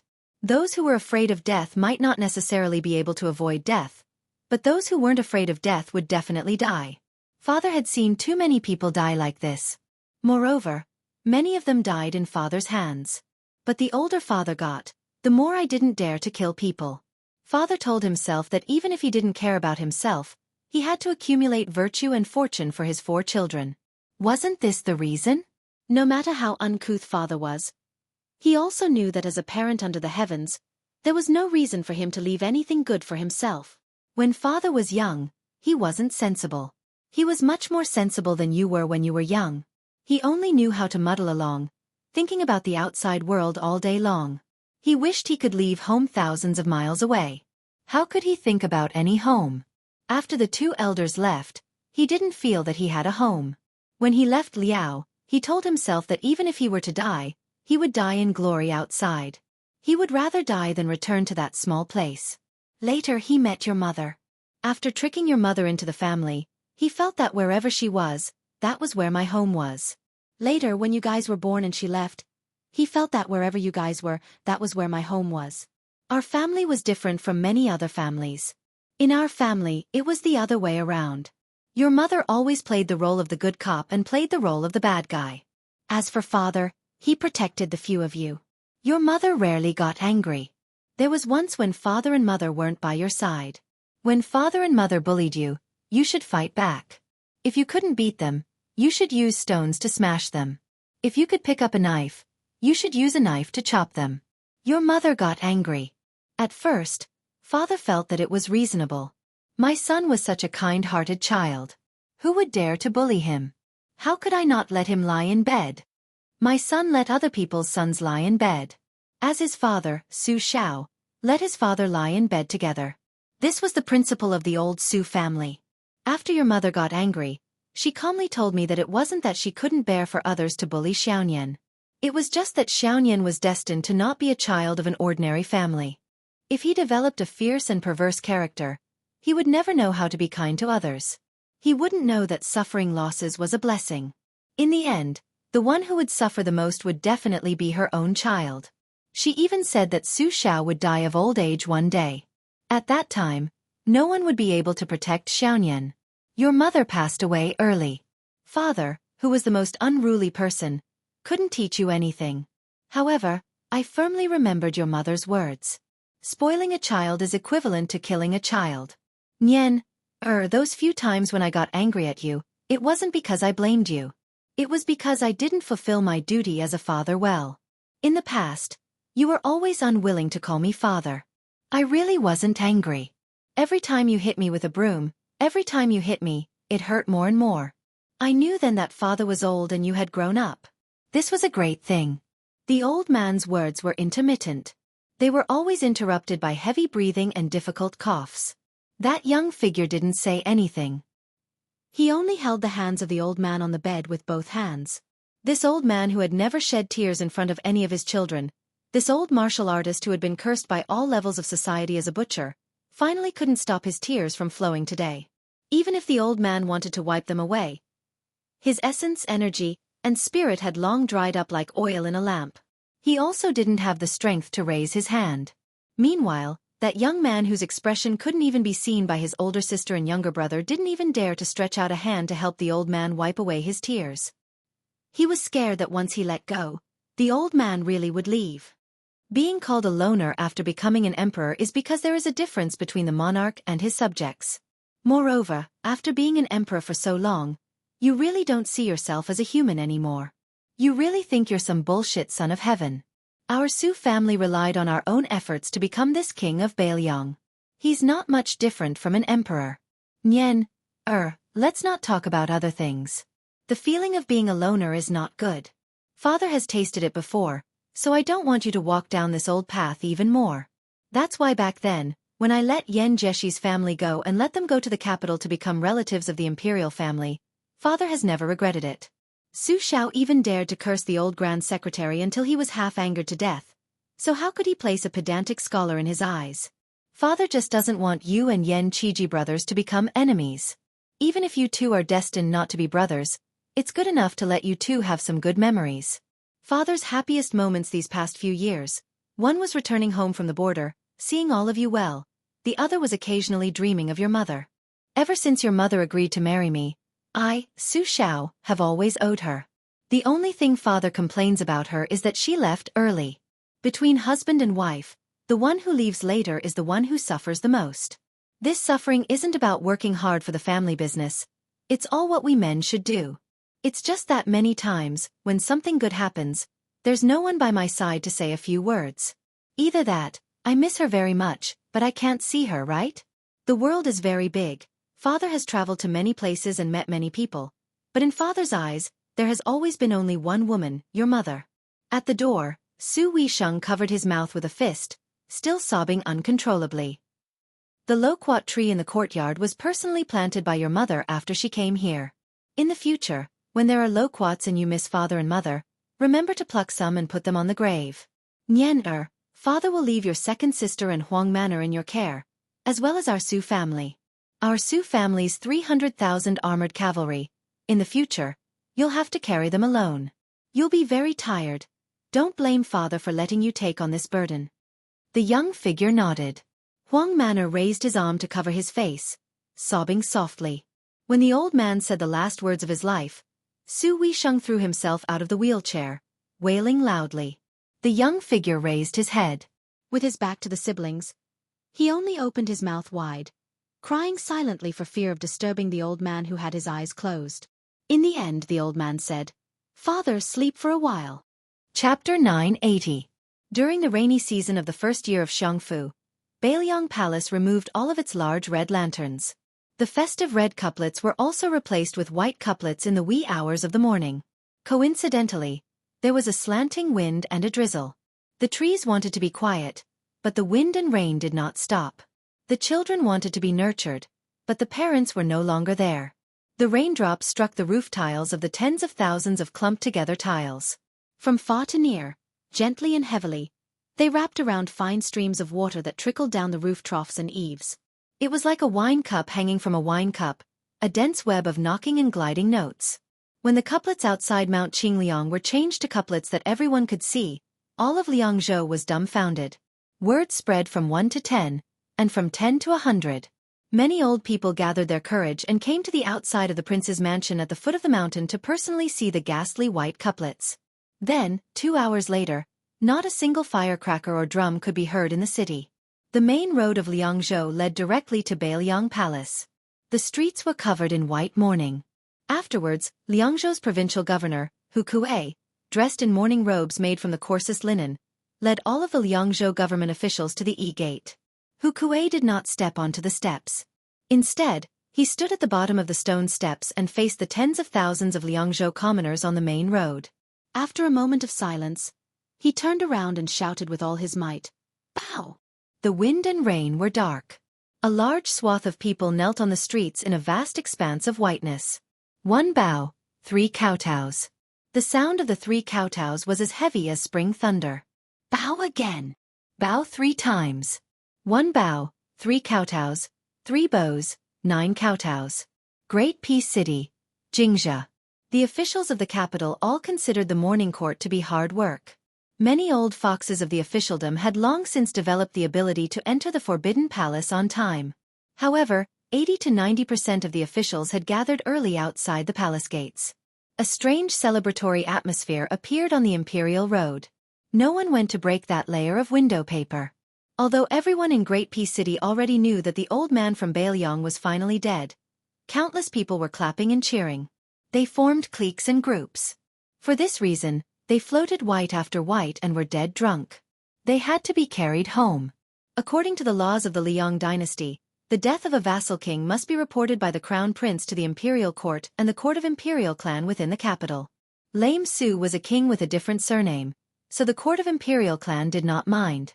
Logically speaking, the crown prince should also rush to inform the crown prince. However, the Ministry of Rights in Great Peace City could not wait. The crown prince was magnanimous enough to not fuss over this matter. He only set up a rule that in this morning's imperial court, the crown prince would first present a memorial to the crown prince of northern Liang. For this reason, the Ministry of Rites was in chaos. First, the Minister of Rites Lu Daolin, who was related to Butcher by marriage, said that he was sick and did not care about the affairs of the Ministry of Rites. Without a leader, the two third-rank left and right assistant ministers of the Ministry of Rites had different opinions and could not work together, so they pushed the responsibility to each other. As for Zhang Yongla, who was in charge of the Ministry of Rites, compared to the two cunning assistant ministers of the Ministry of Rites, Zhang Yongla was originally one rank lower. He was also in charge of the memorial to the Crown Prince of Rites. Actually, in the past, when he bestowed posthumous titles, there were traces that could be followed. The Crown Prince's thoughts were not too deep. The Song family's young teachers, Wan Huai, and Lu Feiqi's Wan Gong, were both written by him. The two were at the back of the Liang dynasty's posthumous titles. Zhang Yongla took one of the four meanings of the word Huai, which corresponded to the meritorious deeds of the Song family's young teacher. The head of the Green Party, Lu Feiqi, took the meaning of consecration. However, when it came to the king of Beiliang, Su Shao, to attempt to make a conclusion about this human butcher, how much courage did he, Zhang Yongla, have? How many heads could he chop off? Even if he was lucky enough to guess the emperor's thoughts, as long as it did not conform to the opinions of the world, or did not conform to the tastes of the court officials, or even cause the martial artists of Beiliang to hold a grudge against him, he, a mere department for purging officials, could casually make things difficult for someone, and he would have no chance in his official career in this lifetime. Zhang Yongla almost wanted to give this fellow a punch, but in the end, he did not have the courage to do so. Pan Chunjian was a true martial artist of the battlefield. If they really fought, even 10 Zhang Yongles would have to lie down. Zhang Yongla was sullen all day, as if his wife had died. In the past 3 days, he had lost countless strands of hair. In particular, Xianxia had spent the last few hours sitting by the light of a lamp before morning court. He had practically flipped through the posthumous solution book, yet he was still unable to write. He truly had the heart to die. Before dawn, Zhang Yongla slapped away the teacup and the posthumous solution book, sending them crashing to the ground. This department for purging officials abruptly stood up, almost crazed. His fingers trembled as he pointed at the foggy and pitch-black scenery outside the window. He angrily cursed, "Old man Su, even if you die, you still won't let this Zhang live in peace?" The maid waiting outside the door was trembling with fear. She summoned her courage and knocked on the door, but was angrily shouted at by the department for purging officials from inside the room. The maid no longer dared to push open the door and disturb the master's important matter. Zhang Yongla sighed, crouched down, and picked up the posthumous solution book. The book had been soaked in tea. Zhang Yongla raised his sleeve to wipe away the tea stains, then carefully tore open the pages that were stuck together and placed them back on the desk. With disheveled hair, Zhang Yongla stretched out his 5 fingers to stroke his silver-white hair. With a silly chuckle, he sat upright and still, and began to write at a great speed. He separated the civil and military titles, totaling 42 beautiful titles and 15 evil titles, and casually wrote them on a piece of lanting familiar proclamation. When he put down the brush, he was already extraordinarily tired. The department for purging officials was gasping for breath. He turned his head and ordered the maid outside to bring in a copper coin. After the confused and beautiful maid entered the room, she saw the master point at a piece of familiar proclamation, whose writing could faintly be seen through the back of the paper. He had her place the copper coin on the paper. After the maid did so, she was dismissed by Zhang Yongla with a wave of his hand. Zhang Yongla pressed down on the copper coin with one hand and flipped over the familiar proclamation with the other. As a result, the department for purging officials, who intended to resign himself to fate, saw the words that the copper coin was leaning against. Posthumous solution. Meritorious service to the country, slaughtering the innocent. Zhang Yongla hesitated for a moment, then muttered to himself, "This is the will of heaven." The eastern sky started to turn white. In the main hall, there were many talents and officials. Most of them were wearing the purple court robes that only third-rank officials could wear. Some of the elders who were conferred the title of Duke and Marquis even had official patches embroidered with pythons. The assistant ministers and officials who wore the red robes were mostly at the back. Now that they had been conferred the title of king and vassal, there was only one crown prince, Zhao Zhuan, left in the main hall.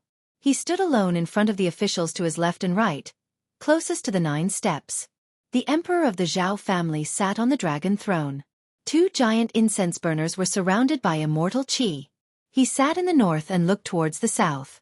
When the weather was good, he could even see the imperial road far away. The emperor looked away. Almost no one in the main hall dared to raise their heads.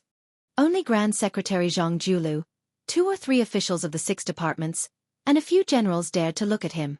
Only Tantanon Huan raised his head and stared. The emperor didn't know what the old man was looking at. He looked around. The Minister of Rights, Lu Daolin, didn't come to court. The new Minister of War, Chen Zhibao, had his eyes closed. Gu Jiantang guarded the border all year round, and all the military officials in the main hall looked up to him. It was said that Chen Zhibao had received old Minister Gu's instructions. At the beginning, he was well behaved and many of the military affairs were handled according to the new Minister of War's wishes. Actually, Chen Zhibao didn't get involved and was rather lazy. He spent his days in the Gu hut reading. Later, Gu Lu probably felt that this little person was at his wit's end and started to provoke him. In the end, the treasurer of the Ministry of War, Huang Yi, was stripped of his official robes and thrown out of the Gu hut. The assistant ministers in the Gu hut, Shuang Lu, Lu Baijie and Lu Xianxia didn't do anything and didn't even lift their eyelids. Huang Yi, who had a wide network of connections, went everywhere to persuade them. After this, the censorate started to impeach Minister Chen. In the end, the emperor casually revoked manager Huang Yi's official 4th-rank title. Under the emperor's feet, Huang Yi didn't dare to be angry or say anything. He ran to the border to relax.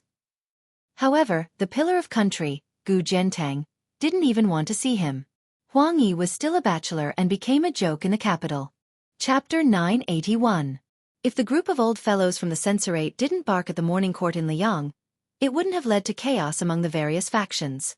The various ministries had always been concise and to the point when announcing matters in court. Because the emperor was extremely diligent and often worked through the night to approve matters, as officials, they had to be more understanding.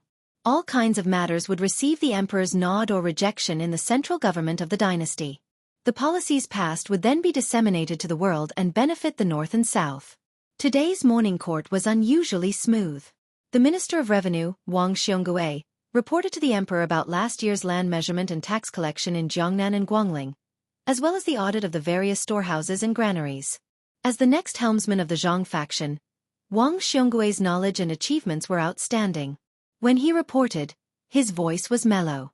Not to mention that the content was a good thing. Just Wang Xionggui's calm demeanor was enough to subdue the younger generation in the hall. The Minister of Appointments, Zhao Yuling, also gave an old-fashioned and suspicious report of victory. He concluded last year's capital examination of the achievements of the various officials in the capital. The emperor also took advantage of the situation to have Minister Zhao, who was born of a concubine, preside over this year's great evaluation of the world's officials. Yin Mao Chun, who was number 1 among the prime ministers, would no longer assist him. Last year's capital examination was the emperor's intention to have Zhao Yusong kill a chicken with a butcher's knife. In reality, it was to pave the way for Prime Minister Yin. Everyone in the main hall was well aware that if the Minister of Rights, Lu Daolin, wasn't present in the hall today, they would have announced that Yin Mao Chun would be presiding over this year's imperial examination. The so-called disciples spread all over the world, but the number of pillars of the imperial court who could be said to be the mainstay of the imperial court could actually be counted on one's fingers. Old Master Song. Grand Secretary Zhang. It was very simple. Soon after, Chen Zhibao, who rarely spoke in court, opened his eyes. When he took a step to the side and entered the field of vision of all the civil and military officials, a purple-robed official who had been secretly moistening his throat immediately shrank back. Chen Zhibao's words were cold. He spoke about the 2 Liao guard stations and the disbanding of the military towns in Ji province. He also spoke about the rebellion of the 16 clans in Nanzhao and Huai province over the imperial wood. This immediately cooled the festive atmosphere in the palace. However, the important officials in the front row quickly glanced at the emperor's face and still maintained their smiles. They were not in a hurry to speak. They only smiled and warmly asked Minister Chen to go with them to the ceremonial pavilion to discuss slowly with the scholars.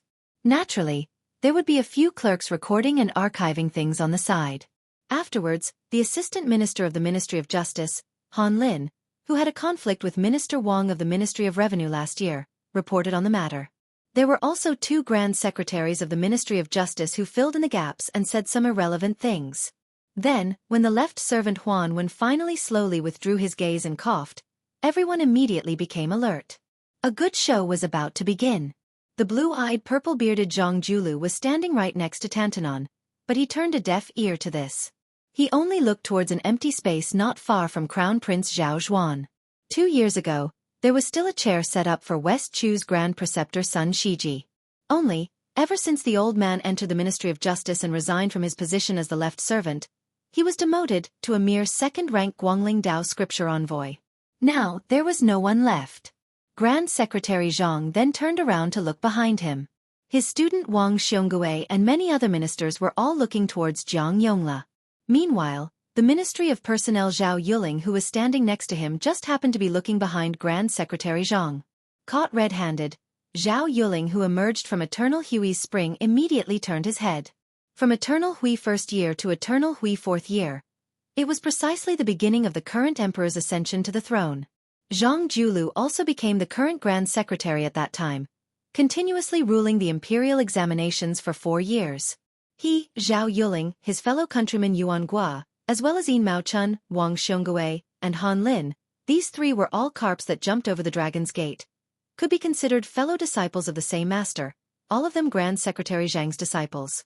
However, in the end, it was First Ministry of Works Yuan Gua who left Zhang Dang in dismay.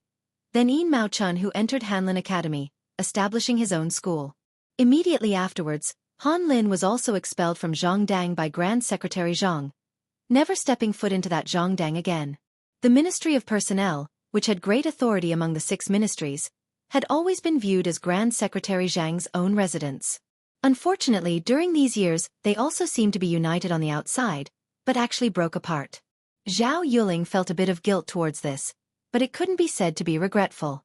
He, Zhao Yuling, wasn't willing to submit to others. Being under Grand Secretary Zhang was still fine, but who did that Wang Xiongui think he was? Back then, in the imperial examinations, he only obtained 3rd place. Why was it that Wang Xiongui was the one who was able to enter the eyes of Grand Secretary Zhang, and the Imperial Academy's left Chancellor Huan Wen, and not him, Zhao Yuling?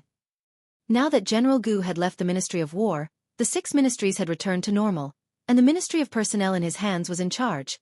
Zhao Yuling really wanted to know if the Grand Secretary regretted choosing Wang Xiongui as the future leader of the Zhang faction.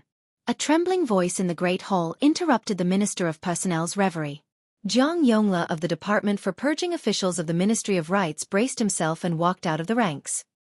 He slowly knelt down and said, "Minister Jiang Yongla has something to report." When Jiang Yongla gritted his teeth and proposed the posthumous title of the King of Bailiang, the imperial court was in an uproar.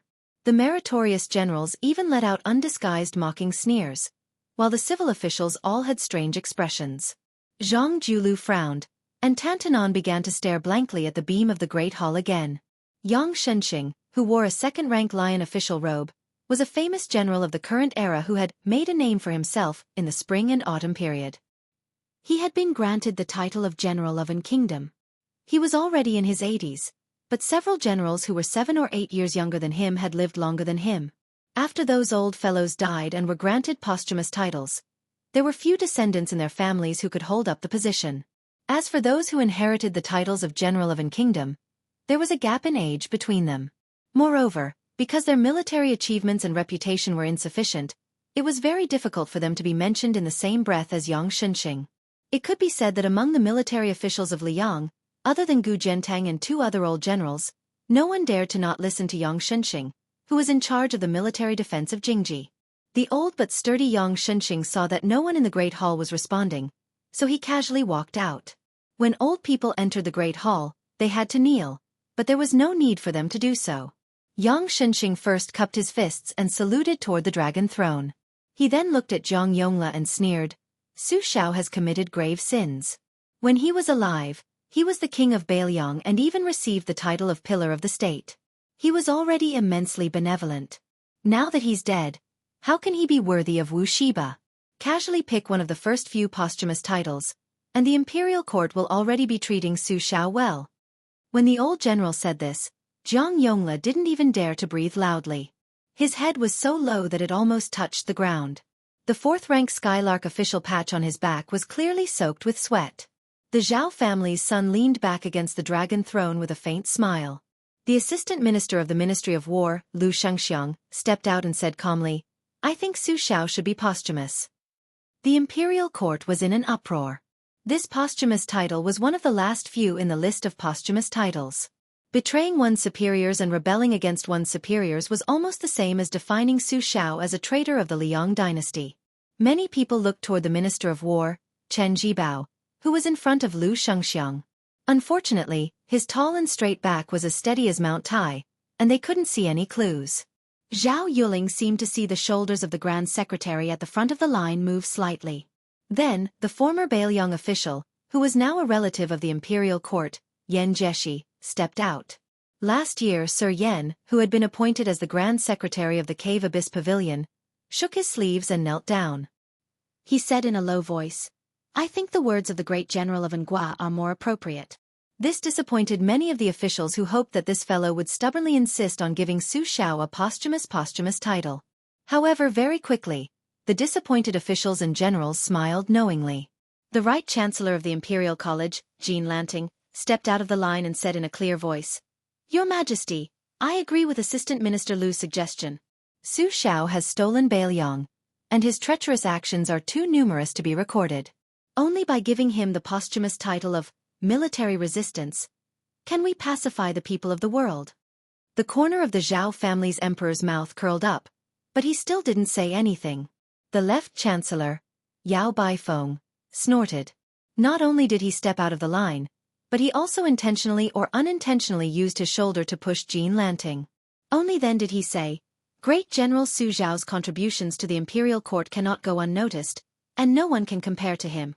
The posthumous title that corresponds to his military merits can be either the two words resolute, or Huan, which is the most appropriate." As a result, there was an uproar all around. No matter how good the officials' mental fortitude was, they also began to whisper to their colleagues beside them. Jean Lanting sneered, "Su Xiao has military merits, but they are all opportunities bestowed upon him by the imperial court. It is only the trend of the times, but he doesn't know how to be grateful. How can such an ignorant person be worthy of Huan Ilye's posthumous title? What a joke.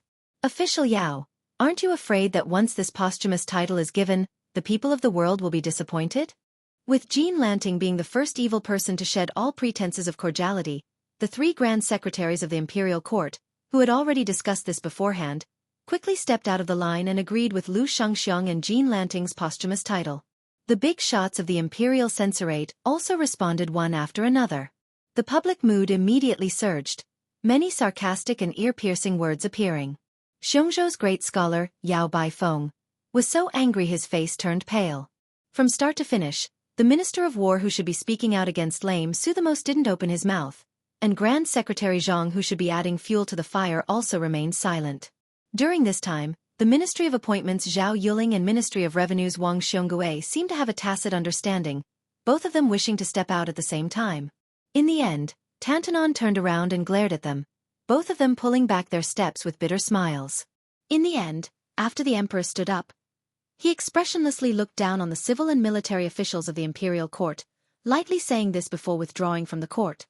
Merits and demerits offset, Su Zhao's posthumous title is Wu Li. The civil and military officials, each harboring their own thoughts, filed out of the hall. Many of the important officials' gazes towards the Ministry of Rights Department for purging officials Jiang Yongla became a bit warmer. This brat was clearly going to run into dog shit luck.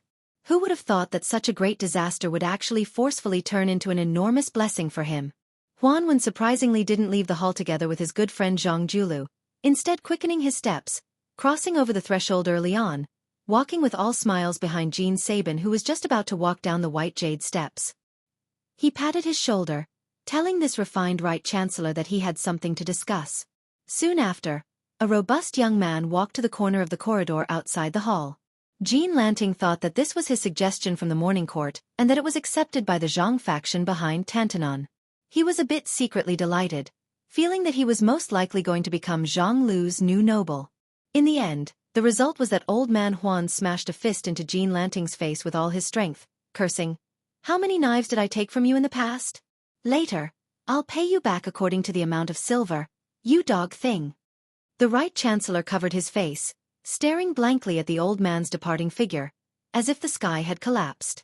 On the steps, the left chancellor Yao Baifeng and Zhang Julu, who had rarely interacted with each other, were unexpectedly standing side by side today. Huan Wen walked over, and the three elders looked at the imperial road outside the palace gate together. Among the majestic figures of the officials, Chen Zhibao was the most eye-catching. The civil and military officials of the pillars of the dynasty were all discussing spiritedly. Without exception, they were all waiting to see the new king of Bailiang make a fool of himself. When they thought of the comical scene of the young man receiving the imperial edict, they couldn't stop laughing. Before Chen Zhibao walked out of the palace gate, he turned his head to look at the roof of the main hall. On this side of the steps, Huan Wen was still angry, saying, "What a wonderful season of hibernation." Zhang Julu sneered softly, "All living things are shaken when they come out, and hibernating insects are startled away." Chapter 982. In Li Yong's officialdom, there were three similarities. That was, the Minister of Appointments, Zhao Yuling, and the Assistant Minister of Works, Yuan Gua, coincidentally had the same teacher as Zhang Julu. They were both children of humble concubines from the old northern Han's Jinmen commandery. During the reign of Yong Hui, they both participated in the imperial examinations. One was the Zhuang Yuan, the other was the second, causing Jinmen commandery, which had very few grand scholars, to become famous overnight. The two manors were only 200 to 300 paces apart. They frequently visited each other, and the neighbors were already used to it. Today, not only had Yuan Gua come to the Zhao manor, but Minister Zhao's in-law, Yin Mao Chun, also came. The two important officials of the court had brought their children. The juniors were all about the same age, and the children of the three surnames were also good friends. At that time, Wang Yuanran, the youngest son of the Minister of Revenue, Wang Xiongui, had drunk and molested Zhao Yuling's second daughter. Of course, he had stirred up a hornet's nest. Moreover, he had beaten up the only son of the Assistant Minister of Justice, Han Xingyan, who had come out to mediate the fight. Unfortunately, he had provoked 4 families at once. However, it was a blessing in disguise. As a result, Wang Yuanran's title as the #1 young master in the capital was confirmed. Although he had been dragged to the Zhao manor by his father, the Minister of Revenue, to kneel for an hour in front of the Zhao manor, this did not prevent young Master Wang from being in the limelight in Great and City. Yuan Gua had no wife or children, but he had the best relationship with children among the younger generation. While Zhao Yuling and Yin Mao Chun, these two in-laws, were using the winter snow in the cellar to make tea, Yuan Gua was still drinking with a large group of young men and women. He personally heated up the wine and handed it over, not feeling that it was beneath him. The dozen or so juniors were used to it and actually felt that it was right and proper. For example, Yin Mao Chuan's eldest son, Yin Chongging, when he was young, he would sit on Uncle Yuan's neck every day and pee.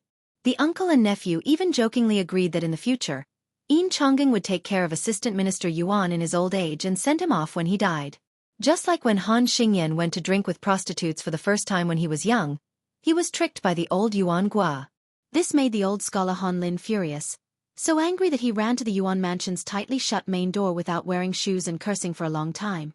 As for Yuan Gua, he didn't feel the slightest bit guilty. When he opened the door, he would pick his earwax with one hand and hold the wine pot he had casually stolen from the brothel with the other.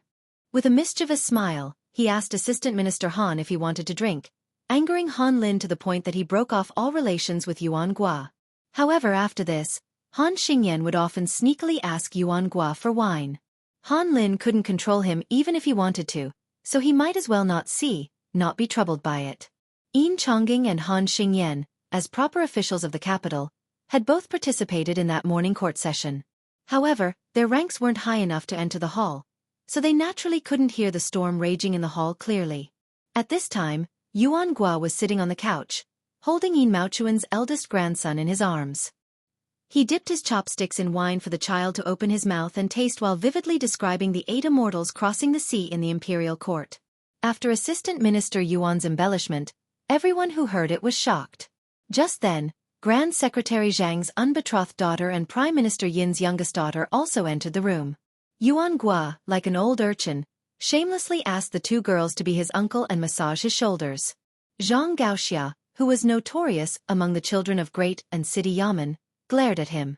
She, who was wearing a sword, pulled it out 2 inches and then fiercely returned it to its scabbard.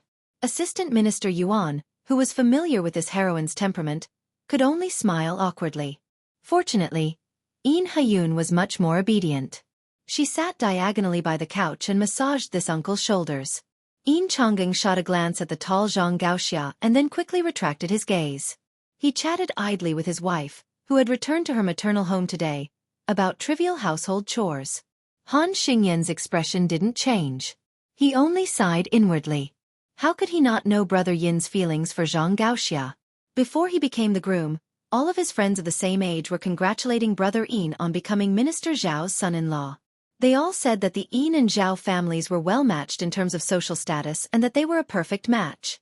But that night, Yin Chang'eng had only dragged him and Han Xingyan to a small restaurant to drink to drown their sorrows. Han Xingyan exhaled. Why else would it be said that threads of love were easy to tie and hard to untie? Speaking of which, it was strange. In terms of beauty, Zhang Gaoxia wasn't even as good as his sister-in-law. She had the same pair of blue eyes as her father, the Grand Secretary. Also, if a woman's lack of talent was a virtue, then Zhang Gaoxia really deserved to be unable to get married. She could compete with the Crown Prince consort, who was nicknamed Female Scholar, and no man could beat her. Her swordsmanship was also extraordinary. She had studied under the Dongyue sword pool great grandmaster Song Yanqing and the #1 swordsman of the capital, Qi Jiajie. Naturally, she was nothing but an embroidered pillow. Even the Tongxi sword immortal, Lu Baijie, praised her talent in the way of the sword. The first prince, Zhao Wu, had suffered at Zhang Gaoxia's hands. This woman was truly a heroine who could do as she pleased in Great Peace City. In any case, if she was alone, no one could beat her. Competing in family background? Sorry, her biological father was Zhang Julu, and her adoptive father was Huan Wen. There was also a large group of court officials like Yuan Gua, who had left the Zhang faction but still cared about their relationship, supporting her. Who would dare? Yuan Gua still wanted to take a pair of chopsticks for Prime Minister Yin's young grandson to dip in wine, but Zhang Gaoxia, who couldn't stand it anymore, snatched the child away. Yuan Gua could only change the topic and ask, "Where were we just now?" Minister Zhao's youngest son, Zhao Wenwei, was still a youth. He said excitedly, "Uncle Yuan was just talking about how that Imperial College's third young Master Jean had a bloody nose and a swollen face for some reason." Yuan Gua chuckled and said, "That's right, this old punch was given by our Tantanon's old Master Huan. It was truly crafty and ruthless. Poor Chancellor Jean first angered Master Yao, and now he was beaten by old Master Huan, who was once half his official guide. Blessings never come in pairs. Misfortunes never come singly. Therefore, you melon children, in the future, you must remember to tuck your tail between your legs when you become an official. Don't get too carried away. There's always a higher mountain. Whether it's Uncle Yuan or your father, their hats aren't small, right? Heh, you still can't avoid convention." The three families knew each other well, and with Yuan Gua around, there wasn't any taboo at all.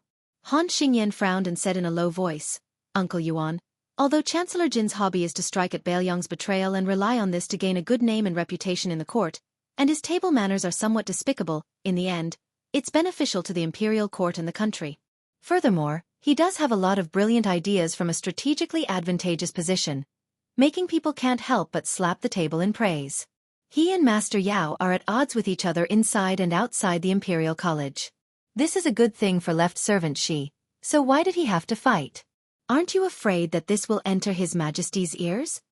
Yuan Gua slurped down a mouthful of wine and subconsciously rubbed his ears. He laughed and said, "Why would old Master Huan care about such a trivial matter? You guys are too young. Back then, when your father and I entered the imperial court as officials, the Grand Secretary's temper was exceptionally good. The one who was worse was old Master Huan. Uncle Yuan was pulled by the ear and scolded quite a bit back then. That's right, the matter of old Master Huan beating up Jean Lanting, forget it if you've heard about it, but don't talk about it in this room. It won't be good if word of it gets out. Otherwise, I'll have a headache from your father's nagging." Yuan Gua saw that Yin Chang'eng wanted to say something but stopped, so he drank all the wine in his cup in one gulp.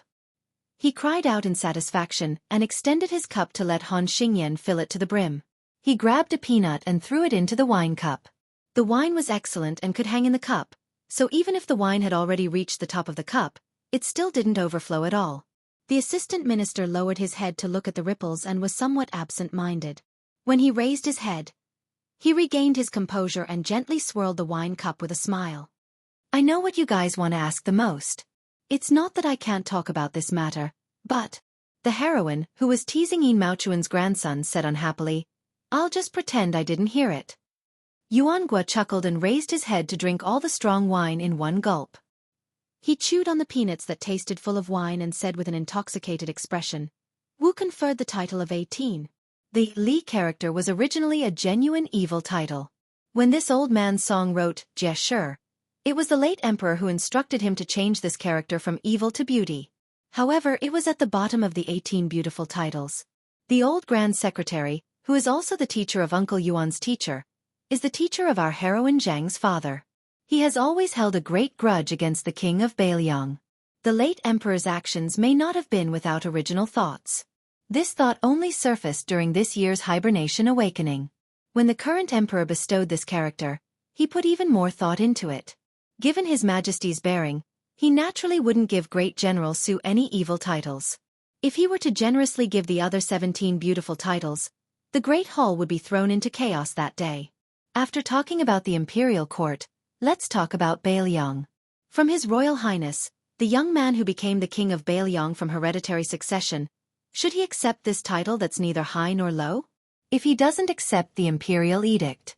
Han Xingyan smiled and said, Does this guy want to tell the world that the Su family is going to rebel? Yuan Gua put down his wine cup and dismissed Han Xingyan's judgment with a smile. He continued, If Beiliang swallows his anger and accepts this imperial edict, given Beiliang's loyalty to the old vassal king, the new vassal king will undoubtedly lose the confidence of the army and the people. It's no different from tearing down his own house. With Uncle Yuan's words, do you think the young king of Beiliang should accept the imperial edict or not? Xingyan, I'm asking you. Han Xingyan thought about it and smiled. I bet that guy still doesn't dare to not accept it. He'll just try his best to minimize the big matter and pretend to be calm and do his best to suppress the matter of the posthumous title. Yin Chongqing furrowed his brows and said, It's difficult. The scholars are all watching. Even if Beiliang blocks the news and the people don't know much, how can so many scholars not have access to the news? What's even more difficult is that accepting the imperial edict is unfilial. The 300,000 cavalry will look down on the new king.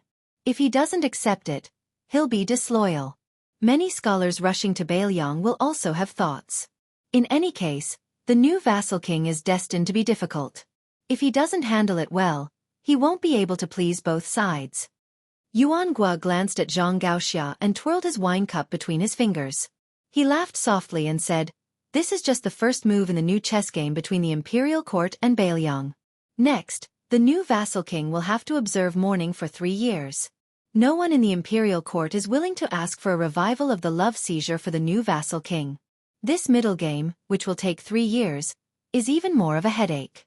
Even if he survives the middle game and resolves the hard-pressed internal problems, I'm afraid he'll have to face a hasty conclusion.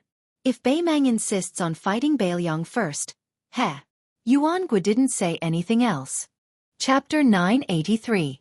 Han Xingyan said quietly, It sounds like this new Prince Liang's future days are going to be quite miserable? Yin Chongqing laughed coldly and said, It is indeed extremely miserable. Yuan Gua left the small couch, his body swaying as he said, I'm drunk. Go find your father to drink some hangover tea. Yuan Gua's hands rubbed his earlobes out of habit, swaying as he walked out of the room. Right now, the spring breeze still carried cold air. When the wind blew, he shivered. He turned around and saw Zhang Gaoxia following behind him. He slowed down his steps, saying in self-mockery, I, Yuan Gua, am the most useless of the eternal Hui Spring. During those years, Elder Huan scolded me the most and fiercely, and I have also disappointed Grand Secretary Great Sir. Zhang Gaoxia said this coldly, and then turned around to head towards Yin Chongqing and Han Xingyan. You are indeed the most disappointed. It was as if Yuan Gua didn't hear anything, continuing to walk forward, his steps unsteady. This muddle-headed Prime Minister second in the Ministry of Works walked up to a giant spring god lake boulder that was 2 people tall, stopping in front of it, laughing to his heart's content. Speaking of which, in such a large family, Grand Secretary Zhang Julu wasn't some strict father, Nor was he some kind of loving father. He never interfered with family matters, and when he treated his children, he always carried a cold attitude of letting them live or die on their own. The eldest son didn't seem to have inherited the Grand Secretary father's knowledge and talent, mediocre and unaccomplished. He served as a county magistrate in a lower county with less than 3,000 families on the outskirts of the capital. After 6 whole years, he still couldn't take a single step forward. In reality, even now, that county's officials still didn't know that this person was the Grand Secretary Great Sir's son. The second son was only a bookworm, unable to rely on the family's good fortune to enter Hanlin Academy and become a Yellow Door scholar, remaining a nobody. The younger son could only be considered idle, not even having half the guts to do evil. As time passed, even though he was Grand Secretary Zhang's young master, Wang Yuanran and the other capital's hedonistic young masters whose family backgrounds were clearly much lower than his didn't like to bring him out to play anymore. Feeling like this fellow was too useless, bringing him out was just too shameful. Grand Secretary Zhang's daughters also married into mediocre families. Every time they returned to their mother's home, they wouldn't even be able to see their father's face. Even if Zhang Julu had nothing to do at home, he would still remain in his study, never showing his face. His daughters only dared to bring their husbands who couldn't even stand steadily in front of their Grand Secretary father-in-law to the study entrance, timidly greeting him with a few words through the door. Grand Secretary Zhang would at most respond with a neither light nor heavy in sound, many times completely ignoring them. Only when Grand Secretary Zhang occasionally saw his grandson who had just learned how to walk would he reveal a faint smile. That was why in this manner, the only one who could exchange a few words with his father whose power could overturn all levels of society was the only one left, the still unmarried Zhang Gaoxia. The purple-bearded, blue-eyed Grand Secretary sat alone in the dimly lit study. This study was precisely Zhang Manor's thunderpool. Not even his daughter Zhang Gaoxia could enter. After all these years, the number of people who could sit here could naturally be counted on one's fingers. Huan Wan was one of them, because there was only one chair in this room. Whoever sat down, it meant that the Grand Secretary had to stand. Zhang Julu never had any interest in fine wine or fine food, nor did he take any concubines. His wife was the daughter of his respected teacher, the old Grand Secretary. When that old woman married Zhang Julu, there was already a saying in the capital that the daughter of the Grand Secretary was the wife of the #1 scholar. When her husband also became the Grand Secretary, her appearance became even more revered, even the current Empress Zhao Ji having to treat her with respect. Only, the two's feelings were as indifferent as water, not exchanging many words throughout the year, treating each other with respect like a guest, even more so like ice. Zhang Julu also didn't have any interest in the 19 paths, but he was rather obsessed with the Chinese chess that Huang Longshi pioneered. Only, apart from Huan Wen, this old friend, he rarely fought with others on the chessboard. Most of the time he just played with himself. Even after playing for more than 20 years, he still didn't get tired of it.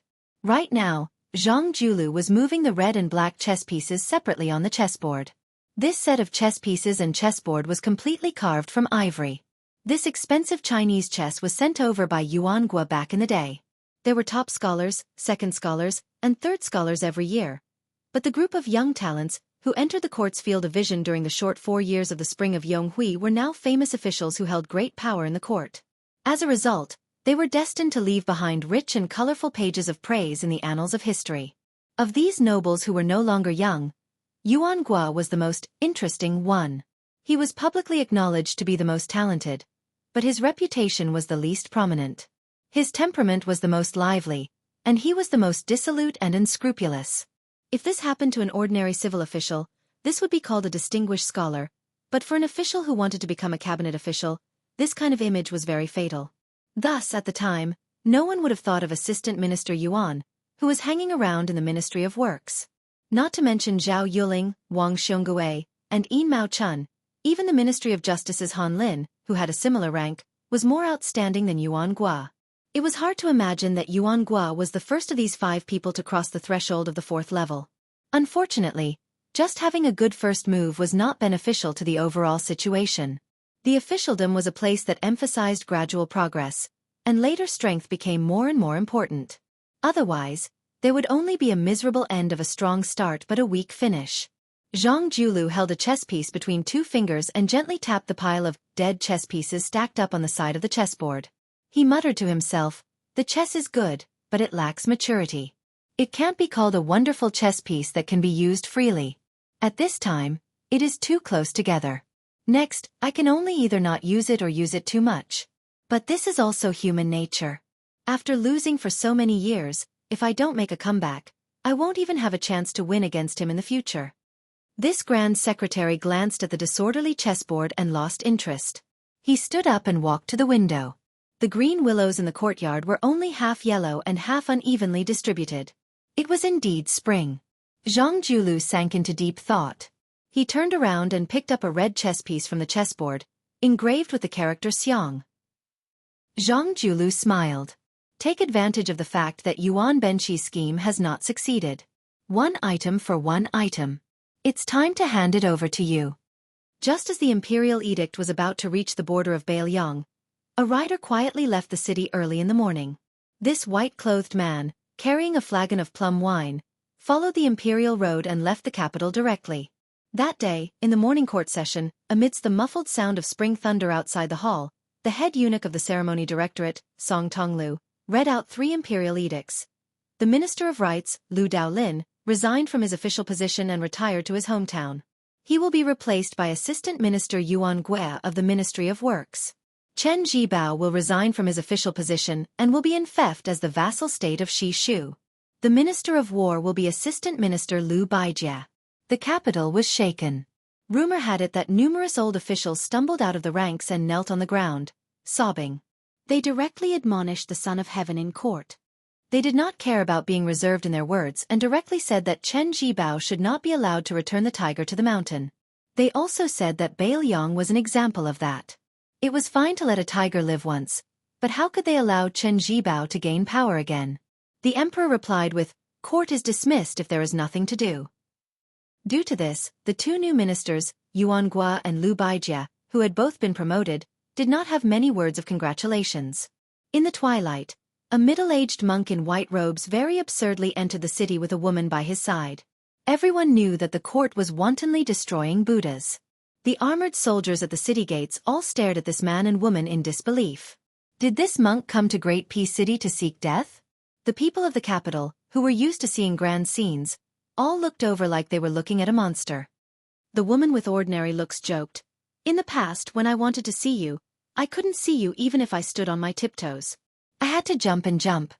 The white-clothed monk rubbed his bald head and smiled warmly. "At that time, I felt that the daughter of some family had really good legs. I jumped a few li." The woman pinched him and snorted. "When you come to the capital, don't flirt with foxes." How could I? Chapter 984.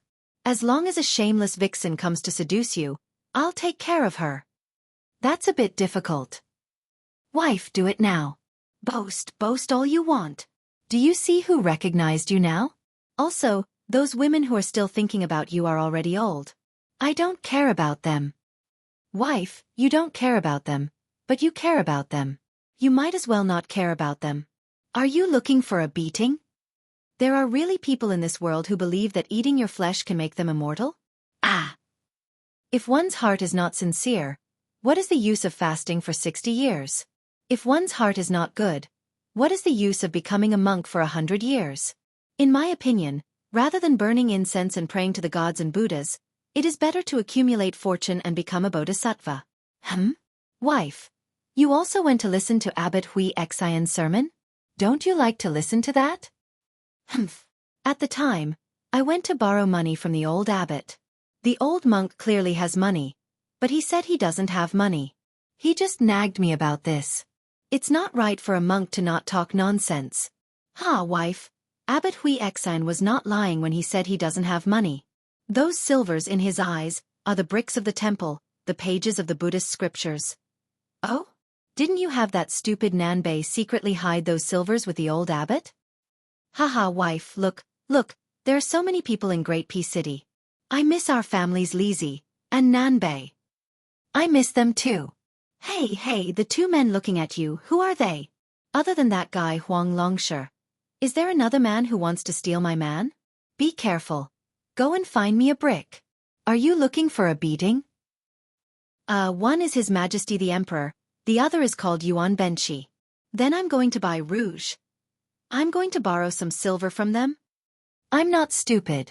I cannot return the money I borrowed from the old abbot, but if I borrow from them, can I not return it? That's right. The two people in front put their hands together. While they did not believe in Buddhism, they still bowed to this white-robed monk who had once traveled thousands of miles to the west. But this white-robed monk turned and smiled at his wife's leaving figure. Nanzhao's Huai province was not peaceful. Along the way, one's eyes were filled with fleeing commoners, collapsed wooden beams, and piles of black gravel that looked like grave mounds.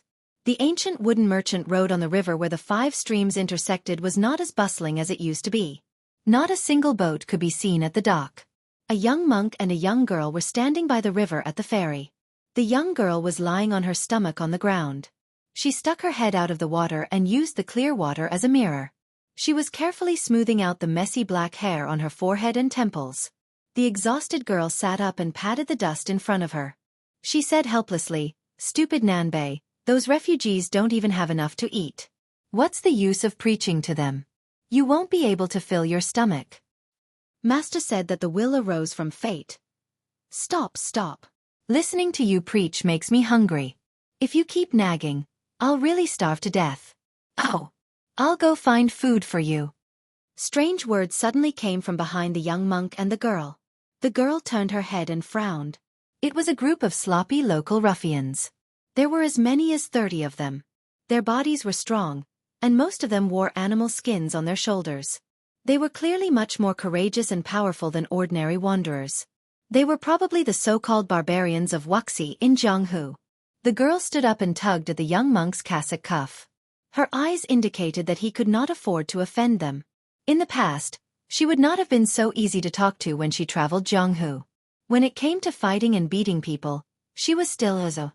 But after bringing along stupid Nanbei with her, she rarely caused trouble. The barbarians of Wuxia kept spewing obscenities, but the two of them were foreigners and could not understand the awkward dialect. However, the barbarians' eyes said everything. They had taken a fancy to the girl beside the young monk. Because of the battle for the river in Huangmu, the Wuxia region in Huai province had been affected by the flames of war. Furthermore, the Liyang court had never been able to control Nanzhao well. Some of the powers had often taken advantage of the merchants of the Central Plains to rob them. Many of the villages and shops had been swept clean. This could be considered fortunate. Losing money could still avert disaster, but many people had lost their lives. The girl said softly, "Let's jump into the stream." The young monk shook his head and said, "Aren't you hungry? How can you have the strength to swim?" The girl was so angry that she wanted to knock this idiot's head, but the young monk had already walked forward alone. He put his palms together and blocked the way. A barbarian from the 5 Streams tribe strode forward and gave this little bald donkey who was courting death a punch on the head. After that, he took a few steps back and shook his wrist, only to feel a sharp pain. Then, he turned his head and babbled on and on. The next barbarian of Wuxia laughed nastily and jogged. He jumped high and kicked the strange young monk in the chest. The young monk's body swayed slightly, but his expression was still calm. The barbarians of Wuxia were clearly shocked. A few of them began to draw their sharp and shiny scimitars. The girl was about to pull the young monk into the stream when the young monk turned his head and grinned. He shook his bald head, his eyes firm. The young monk turned around again. He chanted silently and stretched his palms apart by a foot. Then, he suddenly put his palms together. The barbarians of Wuxia were stunned. They mistakenly thought that they had hit an iron plate. However, after waiting for a while and seeing that there was no movement around them, they laughed loudly. One of the swordsmen tapped his shoulder with the back of his scimitar and walked over with a sinister smile. The young monk's kasaya fluttered unsteadily. "My Buddha Tathagata." In the tranquil stream, a violent wave suddenly rose without warning. A ferocious azure dragon formed by the stream took the shape of a heavenly king spreading his whiskers. It lowered its head and roared at the barbarians of Wuxia like thunder. Everyone was scared out of their wits. The girl, who had not bought a box of rouge since leaving home, sat on the edge of the ferry. She was not surprised. Instead, she looked gloomy. The young monk scratched his head and squatted beside the girl. After mumbling for a long time, he finally spoke. "Lizzie, I'm just a monk. I don't know anything except chanting scriptures." "Do you have to become a Buddha by chanting scriptures? Who cares about your saraira?" "Lizzie, are you hungry? Do you want me to go beg alms for you? Lazy. Lazy? The young monk sighed and looked into the distance with his hands on his cheeks. The girl, who had her back to the young monk, raised her sleeve and wiped her face. A team of 100 elite light cavalry escorted by a carriage had already seen the boundary marker of Yuzhou. They were just a few steps away from Beiliang Road. A senior eunuch of the Directorate of Credentials was sitting in the carriage with a bright yellow curtain. He was holding a golden lacquer box that he did not dare to leave his hand when he slept. Inside the box was the imperial edict granted by the Liang Imperial Court to Beiliang. The closer the old eunuch got to Beiliang, the more his eyelids twitched. He kept telling himself that he would be satisfied as long as he set foot in Beiliang's territory. Even if he died on the way, he would at least be able to bring the imperial edict to Beiliang. But in the end, he still felt lucky. After thinking about it, he still didn't think that the young king would dare to send assassins or refuse the imperial edict. Then the carriage suddenly stopped. The old eunuch of the Directorate of Credentials felt something unusual. He lifted the curtain and his heart sank. Near the boundary marker of Yuzhou, there were countless cavalries that stretched to the end of the post-house road. After the spring equinox in the first year of Xiongfu, the carriage escorting the imperial edict was driven 300 miles away by 2,000 Beiliang cavalries before they could enter Beiliang. At the same time, there were 8,000 cavalries in Zhulu military town in Riverside Prefecture and 6,000 cavalries in Ironfrost City in Riverside Prefecture. The imperial edict was not allowed to enter Beiliang. Chapter 985. An unremarkable outsider had come to the Yao Manor. The Yao Manor, a family of 5 heroes, had an endless stream of visitors every day, so no one paid much attention to this. However, even though the Yao family was a newly established noble family in Great Peace City, there were very few true important court officials among the visiting nobles. Forget about Grand Secretary Zhang, there wasn't even a single chief official of the 6 ministries. Today, there was finally an old man who broke the rules, carrying a pot of southern spring braised wine to find someone to drink with, giving the Yao Manor's gatekeeper a fright. Heavens, it was actually the left servant of the ministry, Huan Wen. Grandfather Huan had honored the Yao Manor with his presence. He didn't have time to report to the family head, hurriedly taking the initiative to open the e-gate to welcome him. Unexpectedly, the old man had already slipped into the manor from the side.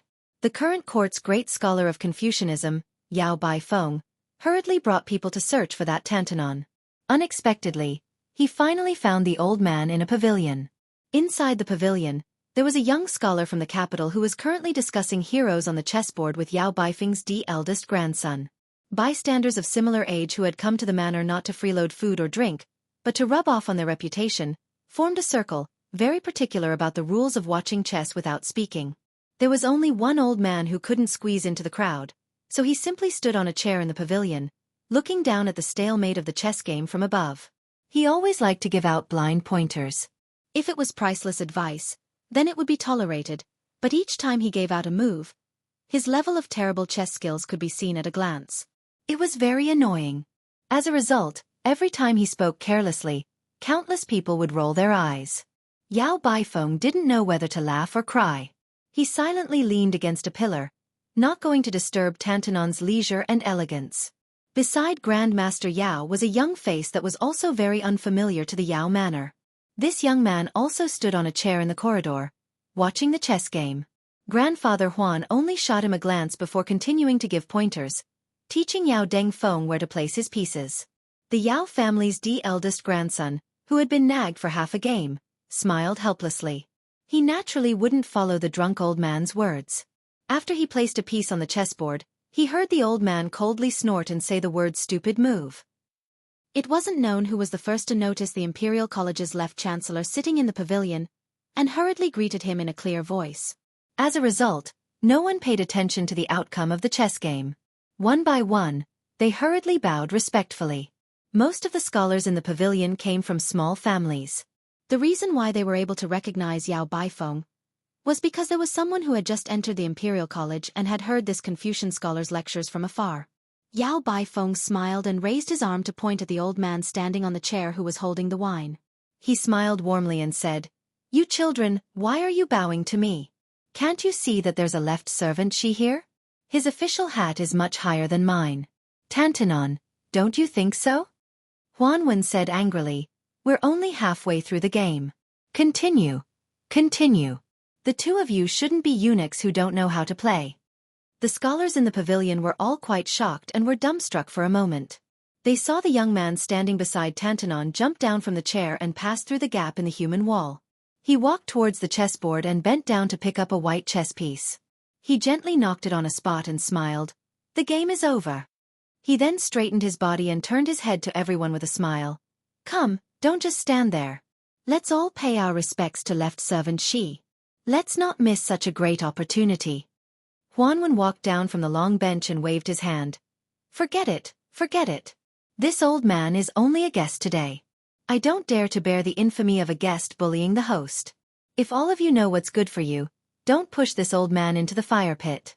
Otherwise, if one day I fall into this old man's hands, I don't think he'll order all of you to walk 7 to 8 miles to buy wine. You'll even have to pay for the wine. Yao Baifeng let his direct eldest grandson send the group of scholars who felt extremely honored out of the pavilion. There were only 3 people left. Huan Wen and Yao Baifeng, these 2 old fellows of the Imperial College's left chancellor, were sitting opposite each other in the chessboard. The young man who ended the game stood behind Yao Baifeng. Huan Wen stared at the chessboard and laughed. It really ended the game for you. That group of children just now didn't have such chess skills. Yao Baifeng nodded his head and said, Sir Huan, this is the Sun Yin that I mentioned to you before. This year's literary champion of the Imperial examinations will definitely be him. Huan Wen smiled calmly and said, Oh, Left Chancellor, you've been thinking about it for so long and you've really gotten what you wanted? You're always dozing off and Bailiang's side handed you a pillow? Do you have any secret? Tell me about it. How could Yao Baifeng not hear the murderous intent in Tantanon's words? It was obvious that he didn't trust Sun Yin, who was born in Bailiang. He frowned. Sun Yin smiled calmly and said, A long journey tests a horse's strength, and a long time reveals a person's heart. Huanwen raised his head and asked calmly, Oh? What do you mean? Sun Yin answered, I haven't made a name for myself for 3 years. After I amaze the world with a single brilliant feat, I hope that the province under Old Master Huan will take me in. Huanwen continued to talk to himself. Not taking part in the imperial examinations for 3 years is nothing for an ordinary person. After all, even if you take the examinations, you won't be able to make a name for yourself. I heard that you're proficient in the art of making, and that you're aiming for the 3 consecutive titles. This is somewhat rare. Not going to the Imperial College, which is close to the water pavilion, not going to the blue-eyed 6 ministries to fish for oil and water, not going to the noble Hanlin Academy to earn reputation, but coming to the low-ranking yamen to sit on the cold bench? A bit interesting. Taking advantage of the fact that there were no outsiders in the pavilion, this old man took advantage of the fact that he was drunk to make things clear. Bailiang had Yan Jieshi and the white-eyed wolf Jean Lanting. As the old saying goes, one shouldn't do things more than 3 times. This old man always felt that this old man should be an ambitious and ruthless person. Therefore, no matter what you said, he still didn't believe you.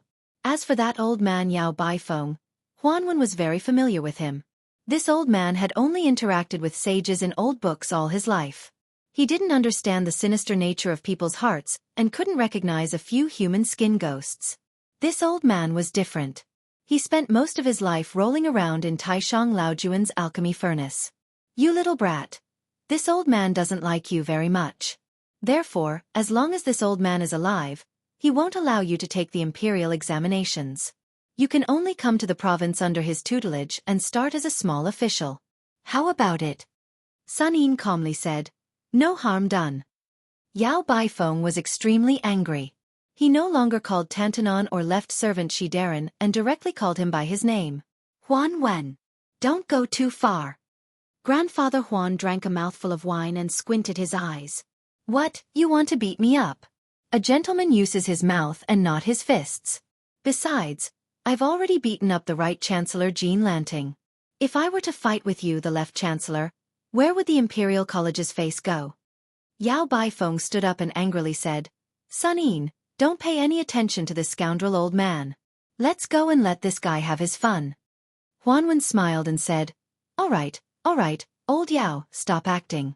Look at you, the emperor, who isn't worried, the eunuch is. Sun Yin is still as calm as ever. Don't go too far.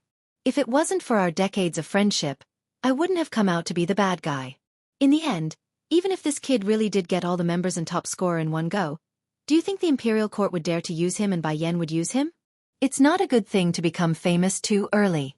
Zhao Yuling and the others were able to achieve what they had today, not because they had great ability, but because Bai Yan had a big heart. In terms of knowledge, you are naturally good, the Wang Xianji of the literary world. But as an official, you can't even compare to the junior Sun Yin. Even though I don't like you, my favorite student who wanted to pass on his legacy, but at least I took the risk of losing my integrity in my later years and became his protective talisman. Once he entered the province, there would be less trouble and he would be able to establish a foothold in Great Peace City. The imperial court already has third brother Jin. It would be hard for them to make an exception and promote the young people of Bailiang. Also, Sun Yin dared to run into Bai Yan's blade in these few years. Even if he doesn't die, he will at least lose a few layers of skin. If you yell at me again, I'll take back my words and let you kill Sun Yin. How about that? Yao Baifeng couldn't say anything. Huan Wen threw the wine gourd to the left chancellor. Go, personally fill it up for me as your apology. Yao Baifeng angrily threw the wine gourd back and sat back down. Chapter 986. Huan Wen carefully held the jug of wine and glared at him. He then sighed softly. Among the 3 provinces and 6 ministries, the imperial court has always intended to not have a chief official in the Hall of Secretaries. Although I, Huan Wen, have replaced Sun Shiji's position as the left servant of the Menxia province, the Menxia province has never been able to achieve anything. Logically speaking, it should have been the echo of the Hall of Secretaries. But now the Hall of Secretaries is in a stalemate with the Hanlin Academy. They can't make any noise and the Menxia province has become a pitiful worm. However, the 6 ministries are powerful and this is not a long-term solution. The pivot of the household is not damaged and the running water is not rotten. It is time to change some of the pillars of the imperial court. Sun Yin, this old man wants to test you. He has already given you a question. You will answer it.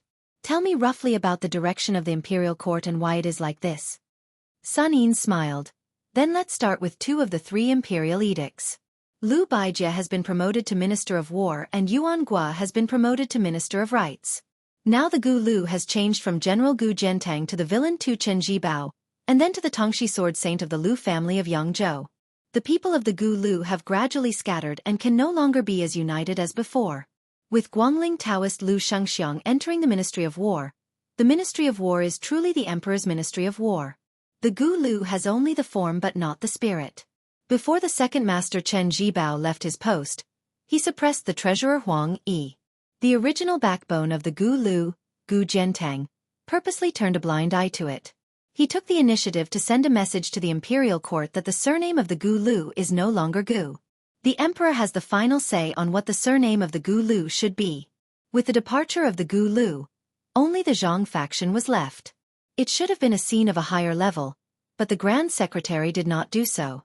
In fact, for the past 10 years, the Grand Secretary had intended to cut off his own branches and leaves. He expelled Yuan Gua and Han Lin and deliberately distanced himself from the Hanlin Academy where he had made his fortune. He allowed the Crown Prince Yin Mao Chun to change factions. In the end, he let the 2 tigers, Zhao Yuling of the Ministry of Appointments and Wang Xiongui of the Ministry of Revenue, fight. Zhang Lu made an unexpected choice and kept the relatively weak Minister of Revenue instead of Zhao Yuling. It could be said that the Zhang faction in the imperial court had been retreating step by step over the past few years. But it did not matter. As long as the Grand Secretary was in charge of Zhang Lu, no one dared to make trouble. The Grand Secretary had been dormant in the Hanlin Academy for more than 10 years, and no one knew that he had made the first move. The layout in the Shangshu province was the middle stage that many people could only see through the fog. The next stage was probably the end. The Minister of Rights did not let the Crown Prince Yin Mao Chun, who was widely expected to take over. Obviously, this was the first step in the final stage of the struggle for power between the Emperor and the Prime Minister. Both sides had a tacit understanding. In the next few years, Yin Mao Chun would end the situation of the Imperial Secretariat being a piece of sand without a leader. He would become the Grand Secretary in name and the second in power, sharing the limelight with the current minister Zhang Julu. The Minister of Rights, Yuan Gua, would take over the Grand Secretary's position. He would not be the rightful next master of Zhang Lu, Wang Xiongui from the Ministry of Revenue. In addition, with Old Master Huan overseeing the Shangshu province, he would be a peacemaker. The three provinces would be harmonious and would not consume too much of the national power for the struggle between the factions. As for Zhao Yuling from the Ministry of Appointments, he would at most be given the title of Grand Secretary before his death. After his death, he would be given an extremely high-ranking posthumous title. Although he would lose his position first, he would still be able to gain face. Generally speaking, it would be acceptable. Moreover, with his in-law, Yin Mao Chun, taking over the position first, Zhao Yuling would also have to avoid arousing suspicion. Huanwen nodded repeatedly and said with a smile, "Then after I, old man Huan, die, who would be in charge of the Xianxia province? You, son Yin, should not have any extravagant hopes. Before I die, I will definitely send a secret memorial to His Majesty to not let you gain too much power." Sun Yin's expression was calm and tranquil. With a smile, he said, "It's not like Grand Secretary Zhang is the only one with the ability to play this game of chess. Since the Prime Minister Yin Mao Chun has already surfaced, there will naturally be another Prime Minister. Right now, he is acting as a hidden dragon in the abyss. However, as to who this person is and where he is located, I, Sun Yin, cannot guess. I will probably have to wait for quite a few years. However, this person will definitely not be the Grand Secretary or left servant Shi Daren's disciple." Huanwen laughed aloud and said, "Kid, you're not bad. In the next 20-30 years, it will probably be like this. Later on, this old man will bring you to Green Eye's residence. You can play a few games of chess with him. Green Eyes will most likely bear a grudge against you after you lose, so you will be able to play your part in the Xianxia province even more peacefully. You won't have to be a lackey." Yao Baifeng's expression was displeased. He released a heavy cold snort. Sun Yin hesitated for a moment. He then asked curiously, "Old man, why did you give Subarang Jean a punch?" The corners of Huan Wen's lips curled. Jean Lanting, that kid, being a parental official for the common people of Liang shouldn't be bad. Being a subject of His Majesty is even more loyal. However, when it comes to being a person, he is a bit too dishonest. I gave him a punch for his own good, so that he won't become too complacent and think that just because Green Eyes and I are backing him up, he can put everyone in his eyes. That's right, old Yao, this kid formed a clique in the Imperial College. I helped you vent your resentment and spread the word that I will return the money he was familiar with. Can you help me return the money?" Yao Baifeng said with a cold laugh. "Do you think I will help you pay this money?" Huanwen shook the empty wine pot. With a helpless expression, he said, "No money, no wine, there is no way to continue living like this." Sun Yin continued to ask, "I heard that the new king of Bailiang sent troops to the border of Yuzhou and refused to accept the imperial edict?" Huanwen said with a smile, "He chose the lesser of two evils. In this way, the imperial court should know that the new king of Liang is not a pushover. In the future, if they want to control Bailiang, they will have to think twice. There won't be too many moves on the surface, such as bestowing posthumous titles. However, there will be more moves in the dark, such as transporting grain from the south into Liang. Speaking of which, when discussing posthumous titles during the Jellyfish Awakening season, Yan Jieshi only counted as half of the people who spoke with a conscience. The other half was just putting on an act. Only you, Yao Baifeng, foolishly made a big mistake. In the future, the Imperial College will definitely be Jean Lanting's. That's good. I don't want you to have an official position anyway. If you want to study, you should go into seclusion. Studying is better than anything else. After Liang unified the spring and autumn period, His Majesty has been very tolerant of the scholars of the world. There has never been a literary prison. I don't want it to happen to your Yao family." Yao Baifeng said with emotion, "Since he can tolerate the world, why can't he tolerate a dead person's posthumous title?" Huanwen rolled his eyes.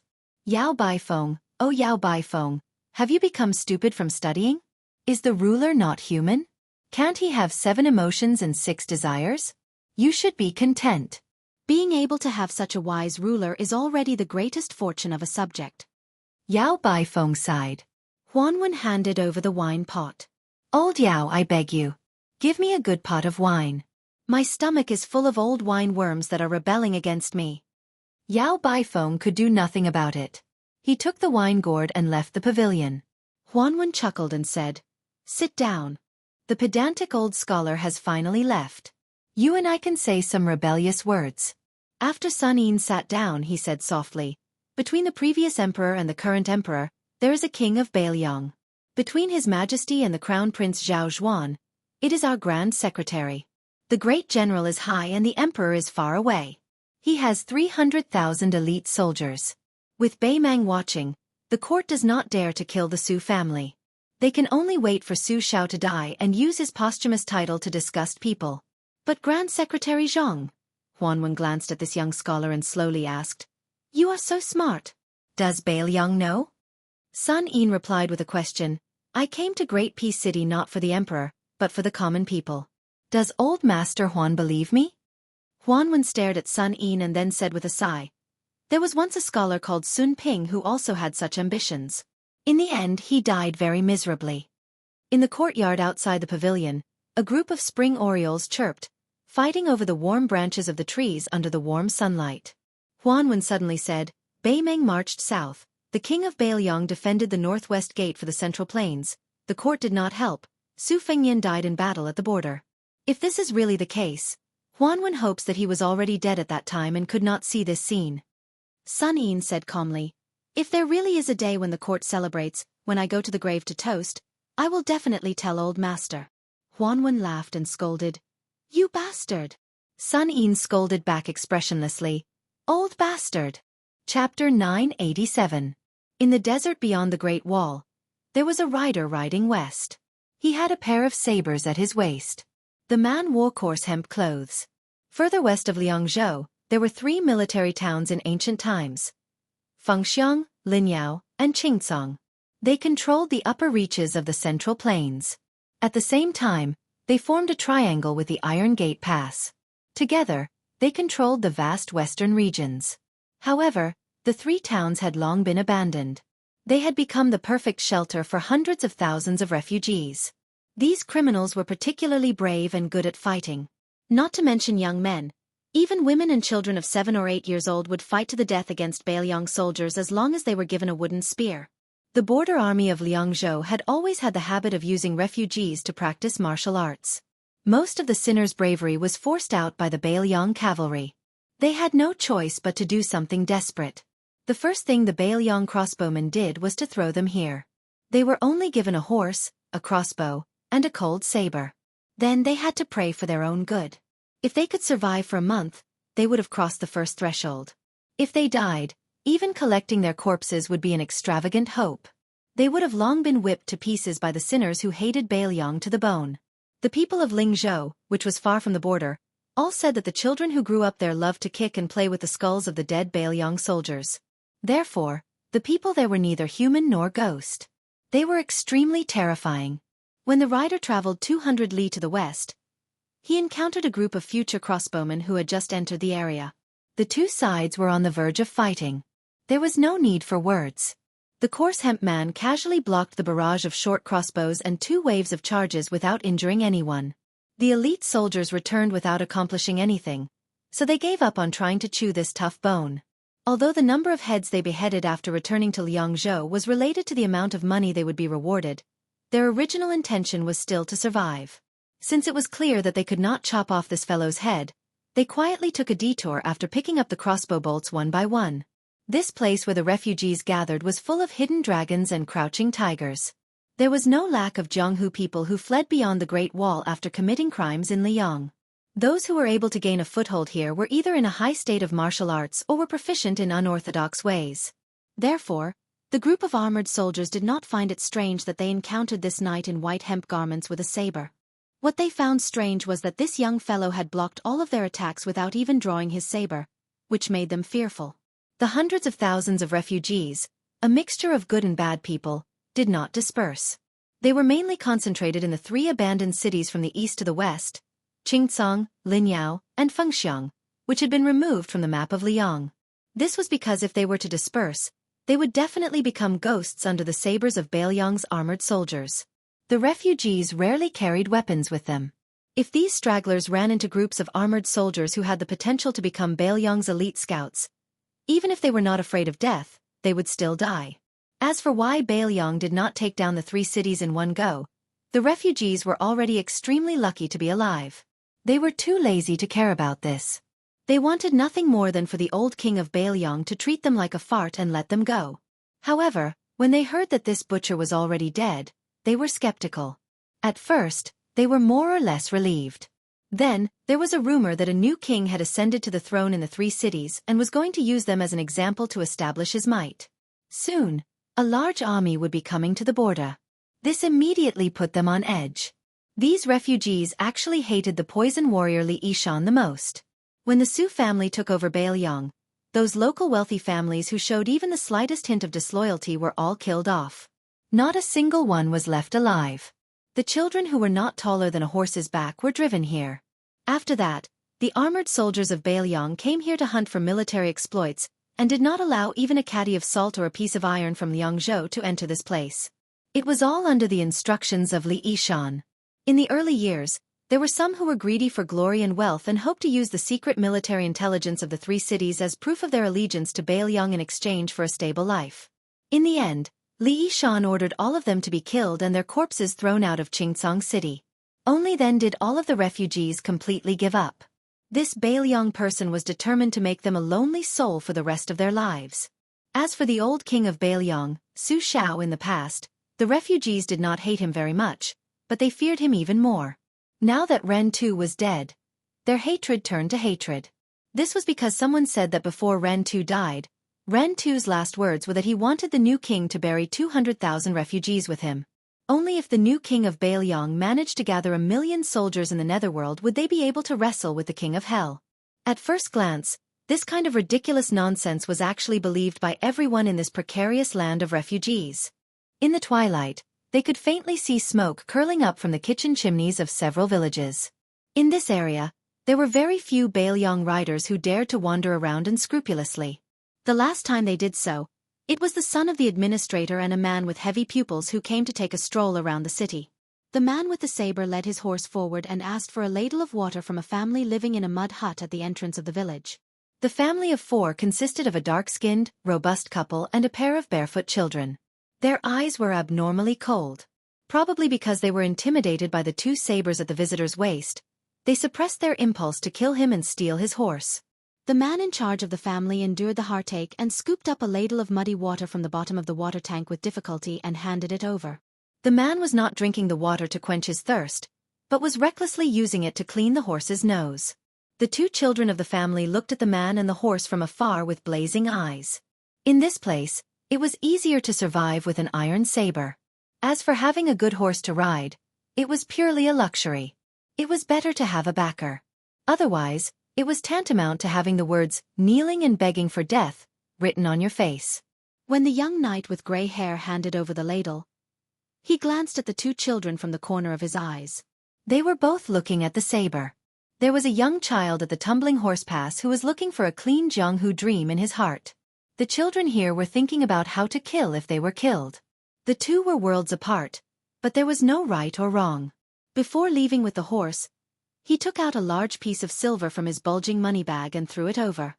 The man caught the silver and took a big bite out of it. He grinned at him, but there was no gratitude in his eyes. Not long after, the man called over more than 20 young and robust men in the village. They carried wooden spears that every family could not live without. There were also some robust women and slightly older children who were unwilling to be left behind. They aggressively intercepted the wanderer who accidentally revealed his yellow and white substance. It was not accurate to say that they intercepted him, because the man stopped his horse not long after leaving the village, as if he had been waiting for them. The man with the saber gently threw the money bag in the open space in front of him and said in an authentic Baelyong accent, "If you are not afraid of death, take it if you have the ability."